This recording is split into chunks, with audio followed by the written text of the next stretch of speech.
आप सभी बच्चों को एमआर का बहुत बहुत नमस्कार। स्वागत है द सुपर यकीन बैच, जिसमें हम पढ़ रहे हैं इलेक्ट्रोस्टैट। लास्ट क्लास थोड़ी लंबी हो गई, ठीक है, कोई बात नहीं, लेकिन हमारा इलेक्ट्रोस्टैट ऑफ कंडक्टर पे बहुत कुछ आपको नया सीखने को मिला, ये अच्छी बात है। अच्छा, एक बच्चे का डाउट भी था, सर आपने पढ़ा बोला था under electrostatic condition electric field inside conductor is zero where matter is present. तो सर नॉन कंडक्टिंग मटेरियल के अंदर मैटर जहां होता है वहां तो इलेक्ट्रिक फील्ड होता है, तो सर कंफ्यूजन है। क्या कंफ्यूजन है? मैंने बोला electric field inside isolated conductor is zero where matter is present. पहले कंडक्टर के लिए है, वो जहां कंडक्टर होता है उसके अंदर। बोले सर ये तो ठीक है, लेकिन नॉन कंडक्टर में तो मैटर होता है। तो मैं नॉन कंडक्टर के लिए बोला कहां? भगवान, मतलब तुम्हारी आईक्यू लेवल पे तरस आता है यार मुझे। तुम बोल रहे हो कि electric field inside isolated conductor is zero where matter is present. तो नॉन कंडक्टिंग में तो मैटर होता है लेकिन वहां पे इलेक्ट्रिक फील्ड होता है। कहना क्या चाहता है भाई? वो कंडक्टर के लिए है। कोई बात नहीं, होते हर तरह के बच्चे, अच्छे बच्चे भी हैं, मुझे भरोसा है। तो आइए साहब, आज लेक्चर नंबर 14 में सबसे पहले देखते हैं हमें क्या क्या पढ़ना है। अंदाजा तो लग ही गया होगा, क्योंकि लास्ट लेक्चर में जोरदार तरीके से मैंने कैपेसिटर का आपको फील दिलाया था, उसी के बारे में हम चर्चा करेंगे। तो सबसे पहले तो हम जाएंगे अपने होमवर्क, जो 2 क्लास का होमवर्क रह गया है उसको डिस्कस करेंगे, हर एक सवाल डिस्कस करेंगे। उसके बाद कैपेसिटेंस ऑफ स्फेरिकल कैपेसिटर समझेंगे। एक स्फेरिकल कैपेसिटर टूट के बहुत सारे छोटे छोटे स्फेरिकल कैपेसिटर बन जाते हैं, तो उनकी कैपेसिटेंस कैसे चेंज होती है, चार्ज कैसे डिवाइड होता है, स्फेरिकल कैपेसिटर का कैपेसिटेंस क्या है, उसमें एनर्जी कितना स्टोर होता है। उसके बाद हम जाएंगे parallel plate capacitor. Parallel plate capacitor में बहुत कुछ पढ़ने के लिए होता है, इसीलिए नीट पॉइंट ऑफ व्यू से ये बहुत इंपॉर्टेंट है, और सिर्फ यही इंपॉर्टेंट है। 90% very important for NEET, very important for NEET, बहुत ज्यादा। क्योंकि पैरेलल प्लेट कैपेसिटर की कैपेसिटेंस, पैरेलल प्लेट कैपेसिटर पे चार्ज डिस्ट्रीब्यूशन, पैरेलल के प्लेट कैपेसिटर के बीच में इलेक्ट्रिक फील्ड, उसके बीच energy store, energy density, pressure, एक प्लेट दूसरे प्लेट पे कितना फोर्स लगाएगा, कितना प्रेशर होगा, डाइलेक्ट्रिक का क्या इफेक्ट होगा, पैरेलल प्लेट कैपेसिटर एक सर्किट में यूज करते हैं तो उसका सीरीज एंड पैरेलल कॉम्बिनेशन कैसे चेंज होगा। उसके अंदर में एक तो कॉम्बिनेशन ऑफ कैपेसिटर होता है, और कैपेसिटर के अंदर डाइलेक्ट्रिक जब डालते हैं वो भी हम सीरीज पैरेलल के कॉम्बिनेशन में डालते हैं। तो भाई साहब ये बहुत ही खतरनाक है। पैरेलल प्लेट कैपेसिटर बहुत डिटेल में चर्चा करेंगे, लेकिन उससे पहले हम स्फेरिकल कैपेसिटर पढ़ेंगे, और उससे भी पहले हम बात करेंगे अपने होमवर्क के बारे में। तो सब आइए सबसे पहले आपका होमवर्क देखते हैं, नीचे लगाया मैंने, ये रहा लास्ट लेक्चर का सवाल। मतलब ऐसे सवाल भी तुम गलत कर सकते हो, मुझे भरोसा नहीं हो रहा यार। सही कहते हैं फिजिक्स मुश्किल है। Two sphere of radius r1 and r2 respectively are charged and joined by a wire, then ratio of electric field of the sphere is। बच्चा कहता है सर हम जानते हैं दोनों को चार्ज किया, इलेक्ट्रिक फील्ड होता है के क्यू बटा आर। पहले का देखेंगे तो नीचे R1 आ जाएगा, दूसरे का देखेंगे तो यह आ जाएगा के क्यू बटा R2। तो रेशियो ले ले सर, क्यू से क्यू कट जाएगा, ऊपर R2 नीचे R1, तो यह हो जाएगा E1 बटा E2 is equal to R2 बटा R1। Very much Chomu type solution, very much Chomu type solution. Sir इसमें चोमूपना क्या है? सही तो किया है, इलेक्ट्रिक फील्ड का रेशियो पूछा है sir, the ratio of electric field. ऐसे तो लिखते हैं इलेक्ट्रिक फील्ड, ठीक है। चार्ज को कैसे काटा? चार्ज तो काटेंगे ही ना, कैसे काटेंगे? कैसे काटेंगे का क्या मतलब है? चार्ज तो कटेगा ही। दोनों को सेम चार्ज से चार्ज किया है, लिखा है कहीं। Two sphere of radius R1 R2 respectively are charged and joined by a wire. Charge तो किया है लेकिन वायर से ज्वाइंट कर दिया है। अरे रे रे, तब तो पोटेंशियल उसका सेम होना चाहिए। चार्ज सेम होगा इसकी गारंटी नहीं है कि दोनों पे सेम चार्ज है या नहीं। हाँ, दोनों का पोटेंशियल पक्की बात है सेम हो जाएगा। हमें चार्ज का नहीं पता, पोटेंशियल सेम होगा। तो पहले का पोटेंशियल लिखेंगे के Q1 बटा R1, और दूसरे का सॉरी R1, हाँ R1 रेडियस R1 के Q2 बटा R2। अब यहां पे ध्यान से देखिए, ये K से K कटेगा, Q2 को नीचे ले जाएंगे तो Q1 बाई Q2 आ जाएगा आपका R1 बाई R2 के ratio. Okay okay okay, got it got it got it, ऐसा होगा। हाँ, अब बोला है electric field of the surface of the electric field on off A sphere on its surface.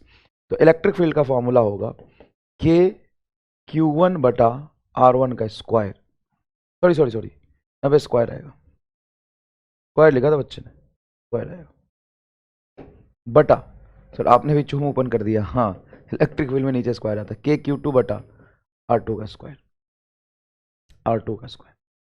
अब यहाँ पे ध्यान से देखिएगा, के से के कटेगा, यहाँ पे Q1 बाई Q2 बचेगा, लेकिन ऊपर Q1 नीचे Q2, R2 का स्क्वायर ऊपर चला जाएगा, R1 का स्क्वायर नीचे आ जाएगा, तो ये बचेगा R2 का स्क्वायर। देखो ना ये डिवाइडेड Q1 बाई R1, तो R1 नीचे चला जाएगा, R1 का स्क्वायर। Q1 बाई Q2 को R1 बाई R2 कह सकते हैं, Q1 बाई Q2 को यहाँ कह सकते हैं R1 बाई R2। इसको लिखेंगे हम R1 by R2 into R2 बटा R1 का whole square.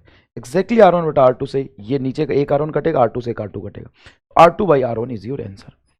R2 by R1 ये आएगा इलेक्ट्रिक फील्ड का रेशियो। क्या आएगा इलेक्ट्रिक फील्ड का रेशियो? R2 by R1। समझ में आया? Next, 6 point charge are placed at the vertices of regular hexagon of side A as shown in figure.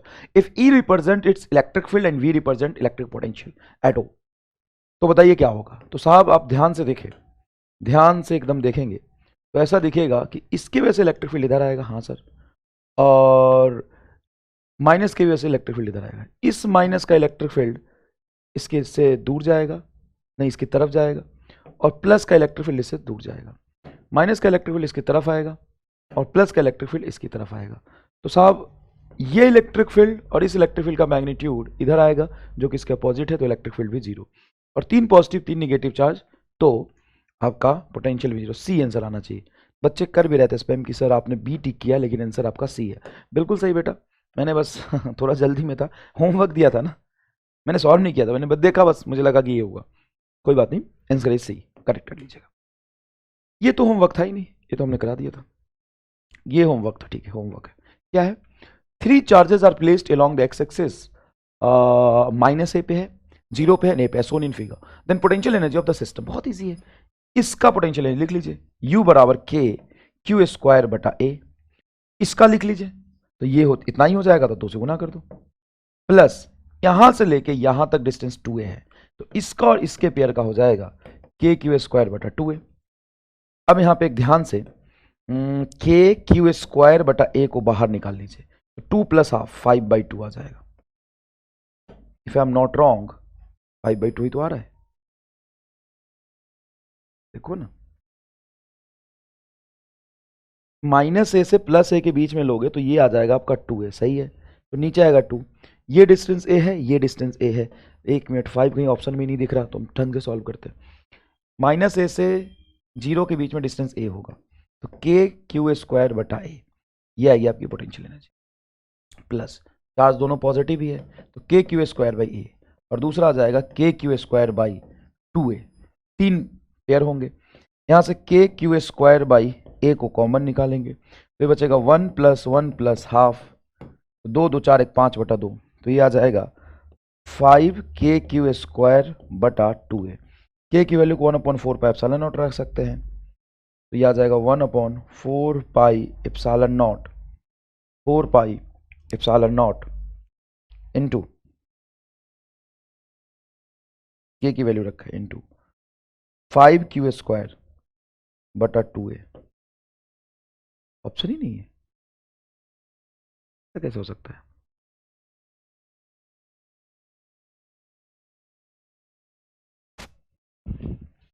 Three three दे दिया इन्होंने, 3 कैसे आएगा भाई? 5 आएगा, मैं सही कह रहा हूं ना बेटा? 2 तो पॉजिटिव होगा, एक पॉजिटिव यहां पे, एक पॉजिटिव यहां पे, 2 पॉजिटिव होंगे, और एक टर्म हो जाएगा आपका पॉजिटिव वाला ही, एक के नीचे 2a आएगा, बाकी के नीचे a आएगा, a वाला 2 को टर्म आएगा, सही तो है?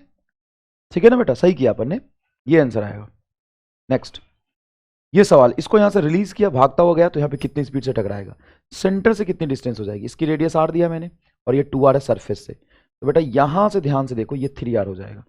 अब इसको सॉल्व करना है कंजर्वेशन ऑफ मैकेनिकल एनर्जी लगा के। कंजर्वेशन ऑफ मैकेनिकल एनर्जी लगाएंगे, बहुत हाई लेवल के सवाल हो गए, इतने पूछे नहीं जाते। इनका और इनका पोटेंशियल एनर्जी लिखिए, काइनेटिक एनर्जी 0 क्योंकि रिलीज किया, स्पीड 0 है, प्लस पोटेंशियल लिखिए, तो पोटेंशियल हो जाएगा minus K capital Q small Q divided by 3r, why minus क्योंकि ये निगेटिव है वो पॉजिटिव है, इज इक्वल टू, जब यहां पे पहुंचेगा तो इसकी पोटेंशियल एनर्जी अभी 0 नहीं है, इसकी पोटेंशियल एनर्जी होगी -k capital Q small Q बटा r, देखिए, plus half M V square, ये स्टेटमेंट बनेगा, ये इधर जाएगा तो प्लस हो जाएगा। यहाँ पे देखिए ध्यान से, ये होगा K capital Q small Q बटा आर 1 माइनस 3, ये माइनस टर्म उधर जाके प्लस बनेगा 1 minus 1/3 is equal to half M V square. 3 minus 1 2/3 तो 4 आ जाएगा ऊपर, 4 के क्यू स्मॉल क्यू, क्योंकि देखो 3 माइनस 1 2 और ये 2 ऊपर जाके मल्टीप्लाई होगा बटा आर और एम नीचे और ये 3 एलसीएम लिया था 3 का root is equal to V. कोई थोड़ा सा न्यूमेरिकल मिस्टेक होगा तो देख लीजिएगा, वैसे मुझे लग नहीं रहा। के क्यू क्यू बटा आर, के क्यू क्यू बटा आर, के क्यू क्यू बटा आर, ये हो जाएगा आपका 2/3, ये 2 ऊपर तो 4/3, देखो 4/3 मास नीचे लिया रूट कर दिया, बस हो गया, इससे ज़्यादा कुछ करना नहीं था। ये सवाल था कि इसको मैंने यहाँ से रिलीज किया तो जब यहाँ पहुँचेगा तो इसकी स्पीड क्या होगी। भाई साहब इतना हद आसान सवाल है। सबसे पहले इस रिंग की वजह से इसकी पोटेंशियल एनर्जी यहाँ पे लिख लीजिए। काइनेटिक बताइए सर, काइनेटिक 0, पोटेंशियल बताइए तो minus K capital Q small Q बटा root under R square plus X square. X की वैल्यू कितनी है सर, √3r, तो इसका स्क्वायर करोगे तो क्या होगा 3r square is equal to, centre पे जब जाएगा तो इसकी पोटेंशियल एनर्जी क्या होगी, minus K Q small Q बटा R plus half M V square plus half M V square. तो बेटा ध्यान से देखिए 3r स्क्वायर और r स्क्वायर क्या होगा 4r स्क्वायर, 4r स्क्वायर मतलब √2, 4r स्क्वायर मतलब 2r, ये बनेगा 2r, इधर आके प्लस हो जाएगा 2r, तो सब्ट्रैक्ट करेंगे तो बचेगा के Q Q divided by 2r, ना एक में से आधा घटाएंगे तो 2r ही बचेगा, is equal to half M V square. 2 से 2 कैंसिल होगा, v इज इक्वल टू हो जाएगा रूट अंडर के कैपिटल क्यू स्मॉल क्यू बटा एम आर। ये रहा आपका स्पीड, दैट्स ऑल। एक सवाल था कि इसको कितना स्पीड दूं कि इन्फिनिटी पे चला जाए, ये सवाल था, कितना स्पीड दूं कि इन्फिनिटी पे चला जाए। सीएमई यहां पे इसकी काइनेटिक एनर्जी हो जाएगी हाफ एम वी एस्केप का होल स्क्वायर, ये मैंने दिया है, एज्यूम कर लिया v, और पोटेंशियल एनर्जी हो जाएगी minus Q plus, positive charge है, ये भी पॉजिटिव चार्ज है सर, तो प्लस को तो खुद रिपेल ही कर रहा है, तो आपको देने की कहाँ जरूरत हो, तो अपने आप रिपेल होते हुए चला जाएगा। हाँ यार, अगर प्लस रखूंगा तो रिपेल ही कर रहा है तो खुद ही चला जाएगा, हाँ खुद चला जाएगा, खुद इन्फिनिटी तक जाकर पहुंच जाएगा। और क्या, मान ले कि स्फीयर है, पॉजिटिव पॉजिटिव पॉजिटिव चार्ज है, यहाँ पे क्यू चार्ज रख दो, तो ये क्या करेगा, इसको रिपेल करेगा, ये भागेगा। सर यहाँ पहुंच गया तो रिपल्सन कम हो जाएगा, हाँ, लेकिन रिपल्सन होगा कि नहीं होगा ये बताओ। अगर यहाँ पे स्मॉल क्यू रखो और यहाँ पे प्लस चार्ज है तो ये इसको क्या करेगा, अट्रैक्ट की रिपेल, सर रिपेल करेगा, धक्का तो मारेगा, धक्का मारा यहाँ पहुंचा, अब सर बहुत बहुत बहुत कम रिपल्सन होगा, लेकिन ये पॉजिटिव है, ये पॉजिटिव है, करेगा तो रिपेल ही।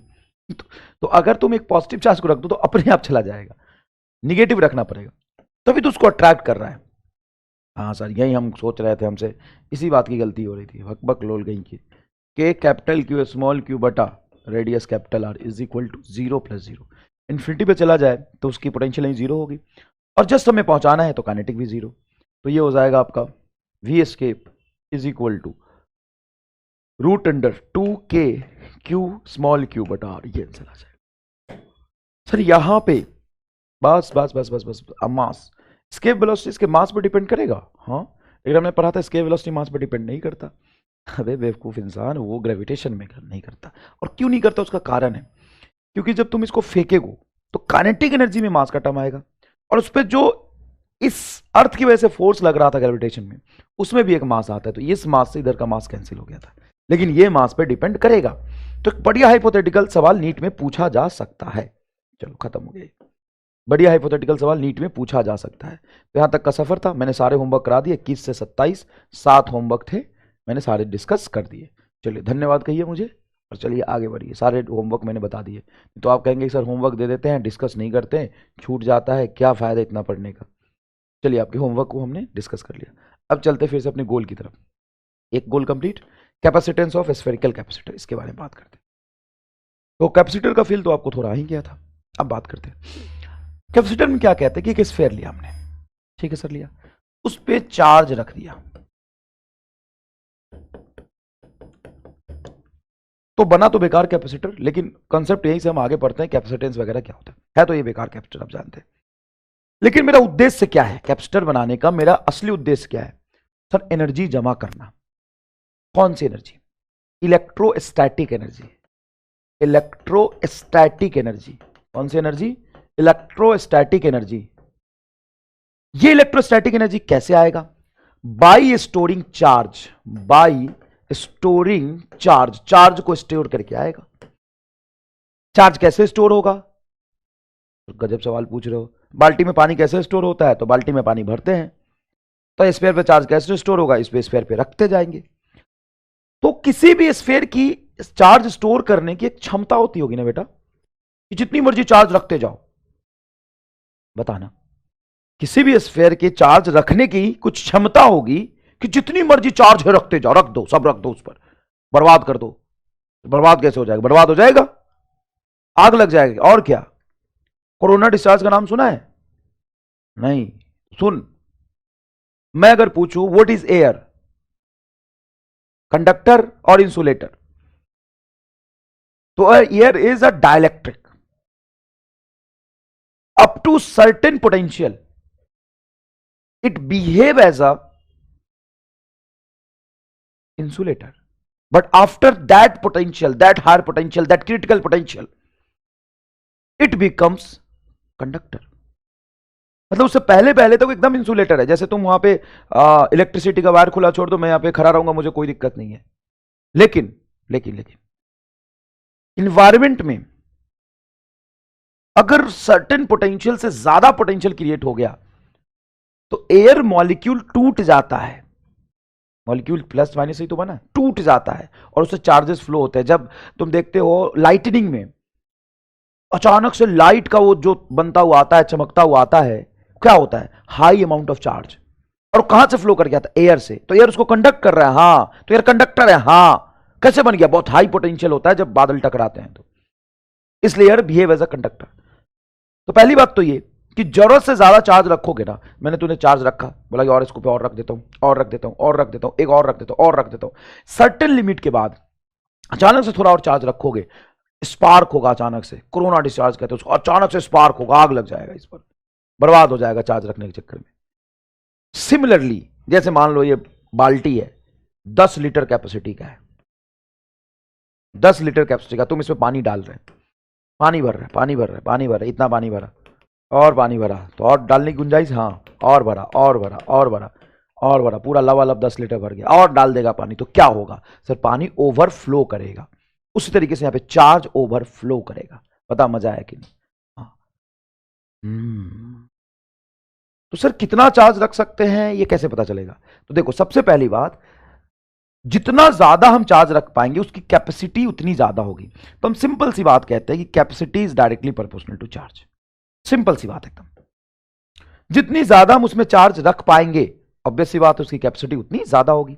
जितनी ज्यादा हम चार्ज रख पाएंगे, मतलब मैक्सिमम चार्ज हम जितना रख सकते हैं। कोई क्यू चार्ज जो रखा हुआ है वो चार्ज नहीं, जितना हम मैक्सिमम चार्ज उस पर रख सकते हैं। अच्छा ठीक है। और चार्ज रखने से स्फीयर पे पोटेंशियल क्रिएट तो होगा। चार्ज रखोगे, क्यू चार्ज रखोगे तो उसका पोटेंशियल नहीं होगा, V इज इक्वल टू के क्यू आई। हाँ, पोटेंशियल होगा। तो हम चाहते हैं उतना कम से कम पोटेंशियल क्रिएट हो। जितना कम पोटेंशियल उस पर क्रिएट हो पाएगा वो उतना ज्यादा अच्छा कैपेसिटर होगा। इसके दो कारण है। क्योंकि हम चाहते हैं कि हम चार्ज रखें और पोटेंशियल कम बढ़े। बताओ कौन सा ज्यादा अच्छा कैपेसिटर होगा, ये छोटा वाला कि बड़ा वाला? ज्यादा अच्छा कैपेसिटर कौन सा होगा? सोच, मजा आएगा पढ़ने में। छोटा वाला कि बड़ा वाला? सर बड़ा वाला ज्यादा होना चाहिए, इसमें ज्यादा चार्ज आ जाएगा। इसका क्या कारण है तो दोनों के आसपास एयर ही। इसका कारण यह है कि यहां पे चार्ज रखोगे ना बेटा क्यू, इसका रेडियस स्मॉल आर है, पोटेंशियल हो जाएगा के क्यू बटा स्मॉल आर। यहां पे चार्ज रखोगे same Q, radius capital are, यहां पे पोटेंशियल आ जाएगा के क्यू बटा कैपिटल आर। ये सवाल भी कल हमने कराया था कि दो स्फीयर को सेम चार्ज दूं तो जिसका रेडियस कम है वो हायर पोटेंशियल पे चला जाएगा, और जिसका रेडियस बड़ा है, ये बड़ा टर्म से भाग दिया, कम पोटेंशियल पे होगा। तो होगा क्या कि इस क्यू के बाद अगर मैं दूसरा एक और चार्ज रखना चाहता हूं, और चार्ज बढ़ाना चाहता हूं, तो मुझे यहां पे चार्ज रखना मुश्किल होगा। पहली बात, मुश्किल कैसे होगा बताओ? तो वर्क डन क्या होता है सर? Q delta we.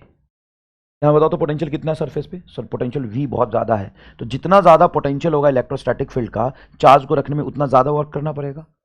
अरे हाँ, ये भी लोचा है। साहब लोचा ही लोचा है।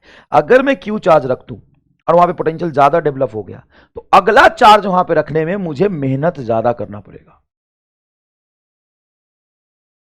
और एक बड़ा स्फीयर है, उस पर हमने क्यू चार्ज रखा, रेडियस बहुत ज्यादा है तो पोटेंशियल कम डेवलप हुआ, तो अगला चार्ज रखने में मुझे ज्यादा दिक्कत नहीं आएगी। तो हम चाहते हैं कि हमारा जो भी इंस्ट्रूमेंट है जहां पे हम चार्ज स्टोर करना चाहते हैं वहां पे चार्ज हम ज्यादा रखें और पोटेंशियल कम डेवलप हो। तो चार्ज बटा, दोनों का प्रोपोर्शनल साइन हटाते हैं, तो चार्ज बटा जितना चार्ज रखते जा रहे हो, चार्ज बटा पोटेंशियल के रेशियो को हम कहते हैं कैपेसिटेंस। सोचिए ध्यान से कितना जोरदार है। और दूसरा एक और रीजन मैंने बताया कि अगर हम इसमें चार्ज बढ़ाते जा रहे हैं, किसी तरीके से हम रख रहे हैं, मेहनत कर रहे हैं, चलो मेहनत कर रहे हैं, थोड़ी देर बाद ही इतने हाई पोटेंशियल को गेन कर लेगा ये कि आसपास में जो एयर है वो डाइलेक्ट्रिक मीडियम कंडक्टर जैसा बिहेव करे और चार्ज लीक कर जाएगा, यहां से लीक कर जाएगा। जैसे पानी ओवरफ्लो होता है, चार्ज लीक करेगा, और यहां पे चार्ज लीक बहुत देर करेगा क्योंकि ये पोटेंशियल धीरे धीरे बढ़ रहा है। पोटेंशियल क्या हो रहा है? धीरे धीरे बढ़ रहा है। अरे हाँ, तो कैपेसिटेंस का फॉर्मूला होता है C बराबर QIV। लेकिन ये फॉर्मूला है गलत, रॉन्ग। रॉन्ग नहीं बोलता हूं, लोग यही पढ़ाते हैं और इसी से अपना काम चला लेते हैं, लेकिन ये गलत है। गलत कैसे? क्योंकि कैपेसिटर हमेशा ऐसा बनता है जो दो स्फीयर के कॉम्बिनेशन से बने, क्योंकि उसका इलेक्ट्रिक फील्ड जो है ना वो एक बाउंडेड रीजन में होना चाहिए। ये तो फैल रहा है, फिर हम ऐसा बनाते हैं, मान लो कोई भी ऐसा रैंडम शेप का कंडक्टर ले लिया, जरूरी नहीं कि हम प्लेट ले, स्फीयर ले, कुछ भी ले लिया और यहाँ पे पोटेंशियल चार्ज रख दिया माइनस, तो इलेक्ट्रिक फील्ड देखो ये प्लस से शुरू होगा, माइनस पे खत्म होगा। तो सर इलेक्ट्रिक फील्ड इधर भी तो जा सकता है, कहीं अजीब सा प्लेट ले लिया आपने तो सुनो ध्यान से, जाएगा, लेकिन इधर इलेक्ट्रिक फील्ड बहुत मिनिमम होगा, मैक्सिमम एनर्जी इन दोनों के बीच ही स्टोर होगी। ये चार्ज क्यू है, ये माइनस क्यू है। तो हम कहते हैं कैपेसिटेंस इज नथिंग बट किसी एक प्लेट के चार्ज का मैग्नीट्यूड बटा पोटेंशियल डिफरेंस। चार्ज तो हमने क्यों ये स्टोर किया, इस पे क्यों रखेंगे, इंडक्शन से इस पे माइनस क्यों आ ही रहा है, हमने चार्ज यहां पे इसको ग्राउंड कर देते ना। सुनना अच्छे से, एक कंडक्टर लिया उसको ग्राउंड कर दिया, इसका रीजन मैंने बता दिया। दूसरा कंडक्टर लिया, हमने चार्ज कितना दिया, क्यू और माइनस क्यू, दो दो अलग अलग चार्ज दिया कि हमने सिर्फ क्यू दिया? तो आपने सिर्फ क्यू दिया, अपने आप इसमें माइनस क्यू आ गया। तो टोटल गिवन चार्ज क्यू बटा इन दोनों के प्लेट के बीच का पोटेंशियल डिफरेंस लेते हैं। ये असली फॉर्मूला है कैपेसिटेंस। पोटेंशियल नहीं होता है, पैरेलल प्लेट जब लोगे तो दो प्लेट लोगे ना, हाँ, तो किसका पोटेंशियल लिखोगे? पोटेंशियल डिफरेंस लिखेंगे। समझ में आया अच्छे से? अब हम बात करते हैं यूनिट ऑफ कैपेसिटेंस, यूनिट की बात करते हैं। तो बेटा इसका यूनिट होता है कूलम्ब पर वोल्ट। अरे हाँ, चार्ज बटा पोटेंशियल, कूलम्ब पर वोल्ट, और इसी कूलम्ब पर वोल्ट को हम कहते हैं 1 फैराड। फैराडे नहीं, Faraday is the charge of unit of charge, Faraday is the unit of charge, ये लिखा है फैराड, इसका यूनिट होता है 1 फैराड। सर 1 फैराड सुना है कि बहुत बड़ा यूनिट होता है, सही सुना है। 1 फैराड का अगर मुझे स्फेरिकल कैपेसिटर बनाना पड़े तो अर्थ इतना बड़ा हो जाता है। ये ऐसा यूनिट है, दिस इज ऐसा यूनिट, छोटी मोटी बात नहीं, ऐसा यूनिट है, but this is not a useful unit, क्योंकि इतना बड़ा कैपेसिटर हम देख ही नहीं सकते अपने जीवन में प्रैक्टिकली। और हम फिजिक्स में कोशिश करते हैं, भले ही बोल कुछ भी देते हैं, थ्योरी में आइडियल चीज हम कंसिडर कर लेते हैं, लेकिन याद देखिएगा ध्यान से, जितने भी आप न्यूमेरिकल करते हैं ना, उस सब न्यूमेरिकल में जो कैपेसिटर का यूनिट होता है, practical unit, microfarad, millifarad, nanofarad ही देते हैं। क्यों देते हैं? क्योंकि वो चाहते हैं कि आपका कैलकुलेशन लेंदी हो, नहीं, वो चाहते हैं कि आप प्रैक्टिकलिटी को फील करें। इसलिए इसका प्रैक्टिकल यूनिट जो होता है, प्रैक्टिकल यूनिट जो होता है, कितना मजा आ रहा है पढ़ने में। देखो 1 माइक्रोफैराड, 1 मिलीफैराड, 1 नैनोफैराड, ये होता है प्रैक्टिकल यूनिट। तो सवाल बनाने वाले चाहते हैं कि आप ऐसा कोई हाइपोथेटिकल सवाल ना बनाए, है ना, रियल सवाल बनाए, इसलिए रियल यूनिट देते हैं। सर इच्छा था कि ये दे देते, आसान होता सॉल्व करने, माइक्रो नैनो में घुमा देते हैं फालतू में। कोई बात नहीं। अब सबसे इंपॉर्टेंट बात कि जो आपने कैपेसिटेंस यहां पे पढ़ा है, C is equal to Q delta V, वो ना तो चार्ज और ना ही पोटेंशियल पे डिपेंड करता है। डज नॉट डिपेंड्स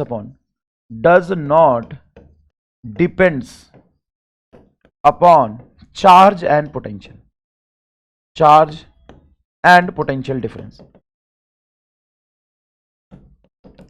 इन दोनों चीजों पे डिपेंड ही नहीं करता है, इन दोनों चीजों पे डिपेंड नहीं करता है। फटाफट कारण बताओ क्यों नहीं करता,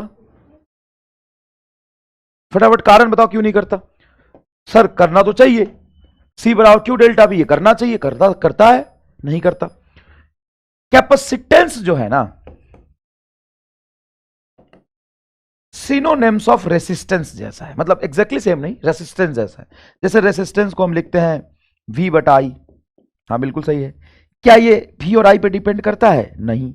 रेसिस्टेंस का फॉर्मूला ये होता है, V R पे डिपेंड करेगा, I R पे डिपेंड करेगा।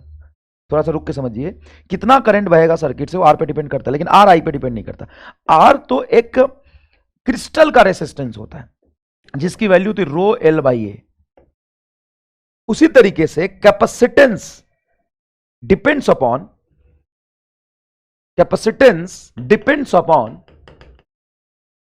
Depends on size and shape of conductor and how it is placed, वो कैसे प्लेस किया है हमने, कैसे रखा है दोनों कंडक्टर को, कैसा कंडक्टर रखा है, कितना बड़ा रखा है, कितने डिस्टेंस पे रखा है, and medium between the plate, दो प्लेट के बीच में जो मीडियम रखते हैं वो कैसा रखते हैं, उस पर डिपेंड करता है कैपेसिटेंस। और दो मीडियम क्यों लेते हैं, समझ में आ गया? सर कैपेसिटेंस डिफाइन करते समय एक स्फीयर बनाया हो, आप दो मीडियम बोल रहे हो, सारी बात एकदम चमक रही है ना, एकदम मजा आ रहा है। नहीं तो बच्चा यहाँ कंफ्यूजन करता रोकता है, सर आधे एक स्फीयर लिए थे, आप मीडियम काहे का, क्यों मीडियम? मीडियम इसीलिए कि इलेक्ट्रिक फील्ड तो बाउंड्री रीजन में रखेंगे, और जिस बाउंड्री रीजन में हमारा इलेक्ट्रिक फील्ड होगा उसके अंदर मीडियम कैसा है उस पर डिपेंड करता है। लेकिन इस बात की सर फील नहीं आई, पहले तो आपने बोल दिया सी बराबर क्यू डेल्टा वी, अब कह रहे हो सी क्यू पे डिपेंड नहीं करता है। बताता हूं, मान लो एक तुमने बाल्टी लिया, इस बाल्टी की कैपेसिटी है 10 लीटर की। ओके सर, मतलब ये 10 लीटर मैक्सिमम पानी जमा कर सकता है, ये इसकी कैपेसिटी है। तुमने यहां पे पानी जमा किया है 8 लीटर, तो इसकी कैपेसिटी कितनी हुई? सर इसकी कैपेसिटी हो गई 8 लीटर। अबे बकलोल, बाल्टी तो 10 लीटर का है। थिंक, इस बाल्टी में तुमने पानी 8 लीटर जमा किया, ठीक है सर किया, तो क्या इस बाल्टी की कैपेसिटी 8 लीटर की हो गई? नहीं, उसकी क्षमता तो 10 लीटर है जमा करने की, रही तो कैपेसिटी 10 लीटर की। बाल्टी खाली पड़ा है, बाल्टी में कोई चार्ज नहीं है, तो इस बाल्टी की कैपेसिटी कितनी है? सर बाल्टी की कैपेसिटी 10 लीटर है, 10 लीटर ये पानी जमा करके रख सकता है मैक्सिमम। किस बात पर डिपेंड करा? इस बाल्टी का साइज क्या है, बाल्टी का शेप क्या है, बाल्टी को रखा कैसे, इस बात पे भी डिपेंड करता है। मान लो तुमने बाल्टी को टेढ़ा रख दिया और बोला कि 10 लीटर पानी इसमें जमा करूंगा मैं, बकलोल है यार। रखा कैसे? तो कैपेसिटी किस पे डिपेंड कर रही है? इस बाल्टी में कितना पानी है कि बाल्टी के शेप एंड साइज पे? सर बाल्टी के शेप एंड साइज पे डिपेंड करता है। तुम पानी ना रखो, थोड़ा भी पानी नहीं, पानी जीरो, तो बताओ इसकी कैपेसिटी कितनी है? 10 लीटर की। अब कोई कैपेसिटर है, उसकी कैपेसिटेंस है 4 माइक्रोफैराड, मतलब इतनी उसकी कैपेसिटी है, तुम चार्ज ना रखो तो भी कैपेसिटी तो उतनी रहेगी ना, उसकी तो औकात है, इतनी उसकी औकात है, कैपेसिटी है। अच्छा हाँ, क्या क्यूसी पे डिपेंड करता है? हाँ क्यूसी पे डिपेंड करेगा। यहां पे हम फॉर्मूला भी लिखते हैं, क्यू बराबर सी डेल्टा वी। बिल्कुल, कितना पानी हम जमा कर पाएंगे वो इसकी कैपेसिटी पे डिपेंड करता है। मान लो पानी रखता जाऊं, भर दिया मैंने और पानी रख रहा हूं, तो क्या एक्सेस पानी ये जमा कर लेगा? नहीं, मैक्सिमम 10 लीटर ही जमा करेगा। तो कितना पानी जमा कर पाऊंगा मैक्सिमम, क्या वो इस बात पे डिपेंड करता है? हाँ, कितना पानी जमा कर पाओगे मैक्सिमम वो चार्ज पे डिपेंड करता है, सॉरी उस कैपेसिटी पे डिपेंड करता है। तो क्यूसी पे डिपेंड करता है। पोटेंशियल डिफरेंस कितना डेवलप होगा वो भी इस पर डिपेंड करेगा। Delta V and Q depends on C, लिख देता हूं, potential difference and Q depends on C, but C does not depends upon them, but C does not depends on Q and delta V। बहुत important बात है। तो किस पे C depend करता है? इन चीजों पे C डिपेंड करता है, इन चीजों पे C डिपेंड करता है, ठीक है। अब स्फेरिकल कैपेसिटर की कैपेसिटेंस, मान लीजिए आपने स्फेरिकल कैपेसिटर लिया, ये लिया आपने, स्फेरिकल कैपेसिटर बढ़िया, इस पे रख दिया बेटा आपने चार्ज, इस पे क्या रख दिया आपने? चार्ज। कितनी चार्ज रखी? Q। रेडियस क्या लिया? R। कुछ का चार्ज रखी तो देखोगे ना उसकी कैपेसिटी कितनी है। बाल्टी है, तुम्हें पता नहीं उसकी कैपेसिटी कितनी है, तो पानी भर के देखोगे ना उसकी कैपेसिटी कितनी है। तो किसी भी चीज का कितनी औकात है चार्ज जमा करने का, उसकी कैपेसिटी क्या है उसको पता करने के लिए कुछ चार्ज रखते हैं उस पर पहले। तो हमने कुछ चार्ज रखा, लेट चार्ज रखा। अब इसका इलेक्ट्रिक फील्ड यहां से शुरू होकर कहां तक जाएगा सर? इन्फिनिटी तक जाएगा। तो हम बोलेंगे कैपेसिटेंस बराबर टोटल चार्ज बटा potential difference. Total charge Q, potential difference किसका? इसके सरफेस का और इन्फिनिटी का, कि उसका फील्ड इसके सरफेस से इन्फिनिटी तक जा रहा है। अब जिसके बीच में इलेक्ट्रिक फील्ड अवेलेबल है या जिसके बीच में एनर्जी स्टोर्ड हो रहा है उसी का पोटेंशियल डिफरेंस लोगे ना। तो सरफेस का पोटेंशियल कितना हो जाएगा? के क्यू बटा आर ऊपर चला जाएगा। सरफेस का पोटेंशियल, स्फीयर के सरफेस का पोटेंशियल क्या होगा? के क्यू बाई आर, के क्यू बटा आर ऊपर, और इन्फिनिटी का पोटेंशियल 0। तो यही रहेगा फॉर्मूला। तो क्यू से तो क्यू कट गया, और के की वैल्यू को हम लिखते हैं 1/4 पाई एप्सिलॉन नॉट। ये 1/4 पाई एप्सिलॉन नॉट ऊपर चला जाएगा, तो बनेगा 4 पाई एप्सिलॉन नॉट आर। ये इसकी कैपेसिटेंस होगी। हाँ, स्फेरिकल कैपेसिटर की कैपेसिटेंस होती है सिंपल सा 4 पाई एप्सिलॉन नॉट आर। बात भी अपनी हुई थी, capacitance is directly proportional to देखो रेडियस। जितना बड़ा स्फेयर है उतना ज्यादा उसकी कैपेसिटी होगी। बहुत सिंपल है। हाँ सर, ये टोटल एनर्जी कितना स्टोर करेगा? तो पैरेलल प्लेट कैपेसिटर में बताऊंगा, वैसे यहां भी समझा देता हूं। ये एनर्जी टोटल स्टोर करता है क्यू स्क्वायर बटा 2c। या पढ़े होंगे, कोई खास बात नहीं, या half CV square, half CV square या हाफ QB। एक जो कन्वर्जन किया ना एक से दूसरे में, वो बहुत आसान है। ये एनर्जी बस मैं तुम्हें पढ़ा रहा हूं, ये एनर्जी याद रखना, क्यू स्क्वायर बाई 2c। अब क्यू को हम क्या लिख सकते हैं? CV। हम यहां से क्यू को क्या लिख सकते हैं सर? क्यू को हम हटाना चाहते हैं तो CV लिख दो। तो क्यू को लिखो, CV स्क्वायर है तो C स्क्वायर V स्क्वायर, ऊपर आएगा C स्क्वायर V स्क्वायर, नीचे C है तो एक C कटेगा, तो हाफ CV स्क्वायर। और उधर मान लो एक क्यू रहने देते हो तुम, क्यू स्क्वायर को क्यू इंटू क्यू लिखते हो, एक को CV लिख देते हो, तो C से C एक कटेगा, C से C कट, एक क्यू बचेगा और एक V बचेगा, तो बनेगा हाफ QB। करके दिखाना पड़ेगा बकलोल को। क्यू स्क्वायर को क्यू इंटू क्यू बटा 2c लिखते हैं। एक क्यू को हम क्या लिख सकते हैं? CV। तो एक को CV लिख देता हूं, CV इंटू क्यू बटा 2c, C से C कटा, क्या बचा? Half QB। ठीक है। अब तो Q square by 2c energy store करता है। अब तुम्हें एकदम ही चरम सुख की अनुभूति होगी, तुम्हें लगेगा कि यार मास्टर बहुत जोरदार है। अभी तुम्हें फील करा दूंगा कैसे। तो एक बात बता, पिछले क्लास में हम यही बात कर रहे थे ना, ये किस स्फीयर पे क्यू चार्ज रख देंगे तो उसका सेल्फ एनर्जी कितना होगा? याद कर। हाँ, बात किया था कि एक अगर स्फीयर पे क्यू चार्ज रख देंगे तो उसकी सेल्फ एनर्जी कितनी होगी। और वही सेल्फ एनर्जी बताया था ना कहाँ स्टोर होती है। हाँ सर, वही सेल्फ एनर्जी इसके सरफेस से लेकर इन्फिनिटी तक स्टोर होती है। अंदर में इलेक्ट्रिक फील्ड तो 0 होता है। हाँ, और अब तुम कह रहे हो कि ये कैपेसिटर है, स्फेयर है, आर रेडियस, उस पर क्यू चार्ज रखा है और उसमें कितनी एनर्जी स्टोर की है? Q square by 2c store की है। मतलब ये वाली चीज और ये वाली चीज जो हम कल पढ़ाए थे तो सेम है। पहले हमने इसी का नाम दिया था पोटेंशियल एनर्जी और सेल्फ एनर्जी, और हम कह रहे हैं कि ये कैपेसिटर हो गया और इस कैपेसिटर ने एनर्जी स्टोर की। बात दोनों तो सेम ही है क्योंकि कन्फिगरेशन दोनों सेम है। दोनों में क्या लेता? आर रेडियस का स्फीयर, उस पर क्यू चार्ज रखा था। आर रेडियस के स्फीयर पे अगर क्यू चार्ज रख दूं तो इसमें जो एनर्जी स्टोर होती है वो होती है क्यू स्क्वायर बाई 2c। और हम जानते हैं, पूरा एक्सप्लेन किया था सेल्फ एनर्जी के कंसेप्ट से, हम जानते हैं कि इसकी एनर्जी होनी चाहिए क्यू स्क्वायर बटा के क्यू स्क्वायर बटा 2r। ये हम जानते हैं। या के की वैल्यू भी रख दे तो के की वैल्यू रख दे, के की वैल्यू रख के देख ले। क्यू स्क्वायर बटा के की वैल्यू रखोगे 4 पाई एप्सिलॉन नॉट, 2 पहले से था तो 8 पाई epsilon not r।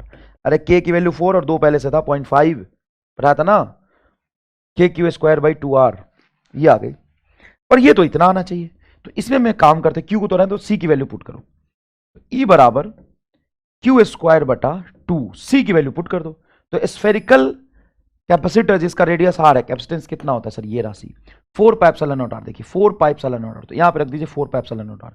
4 pi epsilon naught R को 2 से मल्टीप्लाई करोगे, 4 पाई एप्सिलॉन नॉट आर को 2 से मल्टीप्लाई करोगे तो बताओ क्या आएगा? यह आएगा क्यू स्क्वायर बटा 8 पाई एप्सिलॉन नॉट आर। अब यहां पे बताओ क्या है? 8 क्यू स्क्वायर बटा 8 पाई एप्सिलॉन नॉट आर। भाई साहब चल, ये ना पढ़ा होता तो ये तो पढ़ता, ये भी उतना ही आ रहा है, ये भी उतना ही है। दोनों चीजें मिल गई कि नहीं मिल गई सर? तो इतनी एनर्जी लगा पढ़ाने की जरूरत क्या थी? ये तो बड़ा आसान है, क्यू स्क्वायर बाई 2 सी की वैल्यू रख देंगे तो आ जाएगा। हाँ, तो इसमें जो एनर्जी स्टोर हुई है, भले इसको आज कैपेसिटर का नाम दे रहे हैं, क्यों कैपेसिटर का नाम दे रहे हैं? क्योंकि कैपेसिटर का पर्पस क्या होता है? चार्ज स्टोर करके एनर्जी स्टोर करना। जहां भी चार्ज रखा है उसके आसपास एक एनर्जी स्टोर होगी, के आसपास एक एनर्जी स्टोर होगी, और उस एनर्जी का वैल्यू जो आएगा हम कहेंगे वही कैपेसिटर ने स्टोर किया है। तो मेरा पर्पस सॉल्व हो गया। तो वही स्फीयर था आर रेडियस का जिसका सेल्फ एनर्जी हमने बताया था, वही सेल्फ एनर्जी देखो कैपेसिटर की टोटल एनर्जी है। खत्म खत्म। तो सर ऐसे तो एक रॉड पे जो चार्ज रखा है यहां से यहां तक, उसकी भी कुछ एनर्जी होगी, वो भी कैपेसिटर है। हाँ, रॉड पे चार्ज रख दिया, उसके वजह से इलेक्ट्रिक फील्ड बाहर बन रहा है और एनर्जी स्टोर होगी। हाँ, तो बताओ उसमें कितनी होगी? तो सब चीज का पढ़ना आसान नहीं है। तो वैसे तो रिंग के आसपास भी इलेक्ट्रिक फील्ड होता है, एक रिंग भी कैपेसिटर है। हाँ, कहना इसे किया रिंग इज अ कैपेसिटर। हाँ, बट इट इज अ बेकार capacitor, but it's a capacitor. जो भी चार्ज को स्टोर करके एनर्जी स्टोर करेगा वो कैपेसिटर है। Ring is also a capacitor. A sphere having radius r having charge q is also a capacitor, जिसकी capacitance इतनी है। अच्छा, इस पर चार्ज नहीं होता तो है तो कैपेसिटी, उस पर चार्ज हम रख सकते हैं ना, उसकी कैपेसिटी इतनी है। कैपेसिटी कहाँ चार्ज पे डिपेंड कर रही है? देखो, कैपेसिटी चार्ज पे डिपेंड कहाँ कर रही है? कैपेसिटी तो ये कैपेसिटी है। ठीक है, ये एक्स्ट्रा टर्म लिखा था मैंने, इसको प्रूव करने के लिए इसको मिटा देता हूँ, लेंदी लग रहा है यहाँ पे। बहुत आसान चीज है, इनफैक्ट बहुत आसान चीज है। तो क्यू स्क्वायर बाई 2c ये एनर्जी स्टोर करता है, ये हमें पता होना चाहिए। सी की वैल्यू रख दिया, देखो ये एनर्जी और सेल्फ एनर्जी बराबर आ गई। चलिए मजा आया कि नहीं है? चलिए नेक्स्ट देखिए। If if if if if N small spherical capacitor, N small spherical capacitor, N 2 4 नहीं, एन एन मतलब बहुत लार्ज नंबर में। सर एन बहुत लार्ज होना जरूरी नहीं है, एन 4 भी हो सकता है। हाँ ठीक है, एन 4 भी हो सकता है। सर एन 2 भी हो सकता है। हाँ, एन 2 भी हो सकता है, लेकिन यहां पे एन हमने कैपेसिटर लिया, एन में भी एनीथिंग स्मॉल कैपेसिटर। हर एक कैपेसिटर की रेडियस दी होगी कुछ, कैपेसिटर ऑफ कैपेसिटेंसी, इसकी कैपेसिटेंस सबकी सीसी दी हुई है, इसकी रेडियस हम कुछ स्मॉल आर मान लेते हैं। आर कंबाइंड टू फॉर्म, हम एक चार्ज क्यू, सबका चार्ज क्यू है, सब पे चार्ज क्यू है, सबका कैपेसिटेंसी है इंडिविजुअल और सबका चार्ज क्यू है।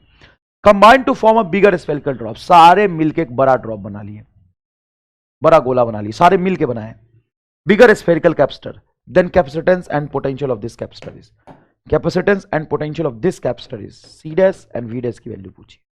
सबसे पहले एक चीज निकालते हैं, चार्ज कितना होगा इस पे, ये बताओ। चार्ज तो हमेशा कंजर्व रहता है। टोटल चार्ज कितना था इस पे? क्यू क्यू क्यू, कितने बार? एन बार। तो इस पर जो चार्ज होगा ना वो एन की होगा, बात खत्म। ये आसान था सबसे पहले। दूसरी बात, जो भी स्फेरिकल कैपेसिटर होता है उसका कैपेसिटेंस होता है 4 पाई इप्सिलॉन नॉट स्मॉल आर, ये इसकी कैपेसिटेंस होगी सी। और जो सी डैश होगा, मान लीजिए इसका रेडियस कैपिटल आर हो जाता है, तो सी डैश होगा 4 पाई इप्सिलॉन नॉट कैपिटल आर। तो अगर मैं कैपिटल और स्मॉल आर के बीच में रिलेशन निकाल लूं तो मेरा काम सॉल्व हो जाएगा। तो देखो बेटा, वॉल्यूम हमेशा कंजर्व रहेगा, इसका टोटल वॉल्यूम बराबर उसका वॉल्यूम। एक का वॉल्यूम बताओ, 4/3 पाई आर क्यू, ऐसे कितने एन, तो इतना गुना वॉल्यूम हो गया, बराबर उधर वॉल्यूम बताओ 4/3 पाई कैपिटल आर क्यू।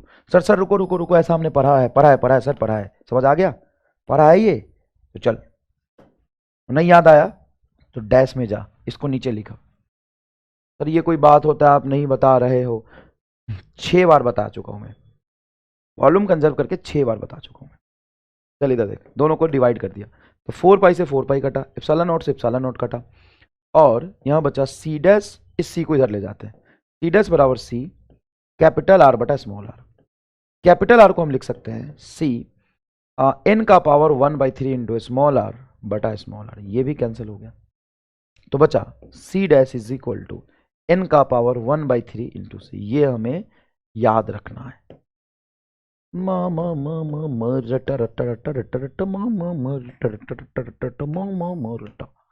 याद रखना है। अरे एक बार बता ही दो ना क्या बता दो तो हो गया। 4/3 पाई से ये 4/3 पाई कटेगा, इसका क्यूब इधर ले जाओगे तो कैपिटल आर बराबर, ये दोनों पे क्यूब आएगा, आर का पावर 3 और 1/3 कट जाएगा तो स्मॉल आर हो जाएगा, एन का पावर 1/3। ये मैंने आपको फ्लूइड में 3 बार बताया था, कई जगह बताया था, कई बार यूज हुआ था। तो सर ये हो गया बस, हाँ और क्या आ गया, कैपेसिटेंस स्मॉलर वाले के कैपेसिटेंस इनटू एन का पावर 1/3 टाइम्स चेंज हो जाता है। बहुत इजी। सर पोटेंशियल भी बता दो। पोटेंशियल बहुत इजी है, K total charge Q dash बटा टोटल रेडियस कैपिटल आर। अब के क्यू डैश कितना हो जाएगा sir, N times of small Q, और कैपिटल आर कितना है सर, कैपिटल आर एन गुना सॉरी आर गुना कैपिटल आर जो होगा स्मॉलर छोटे वाले का रेडियस इंटू एन का पावर 1/3, यस एन का पावर 1/3।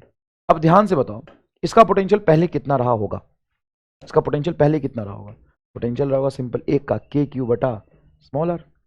तो के क्यू बटा स्मॉल आर को क्या कह सकता हूं, के क्यू बटा स्मॉल आर को क्या कह सकता हूं, ये के क्यू बटा स्मॉल आर, इसको क्या कह सकता हूं सर, छोटे चार्ज का पोटेंशियल, बड़े चार्ज का पोटेंशियल वी डैश बराबर छोटे चार्ज का पोटेंशियल इंटू एन का पावर 1 और 1/3, 2/3 इंटू वी, ये आ जाएगा V dash is equal to N का power 2/3 into V, V dash is equal to V dash is equal to V dash is equal to N का power 2/3 into we.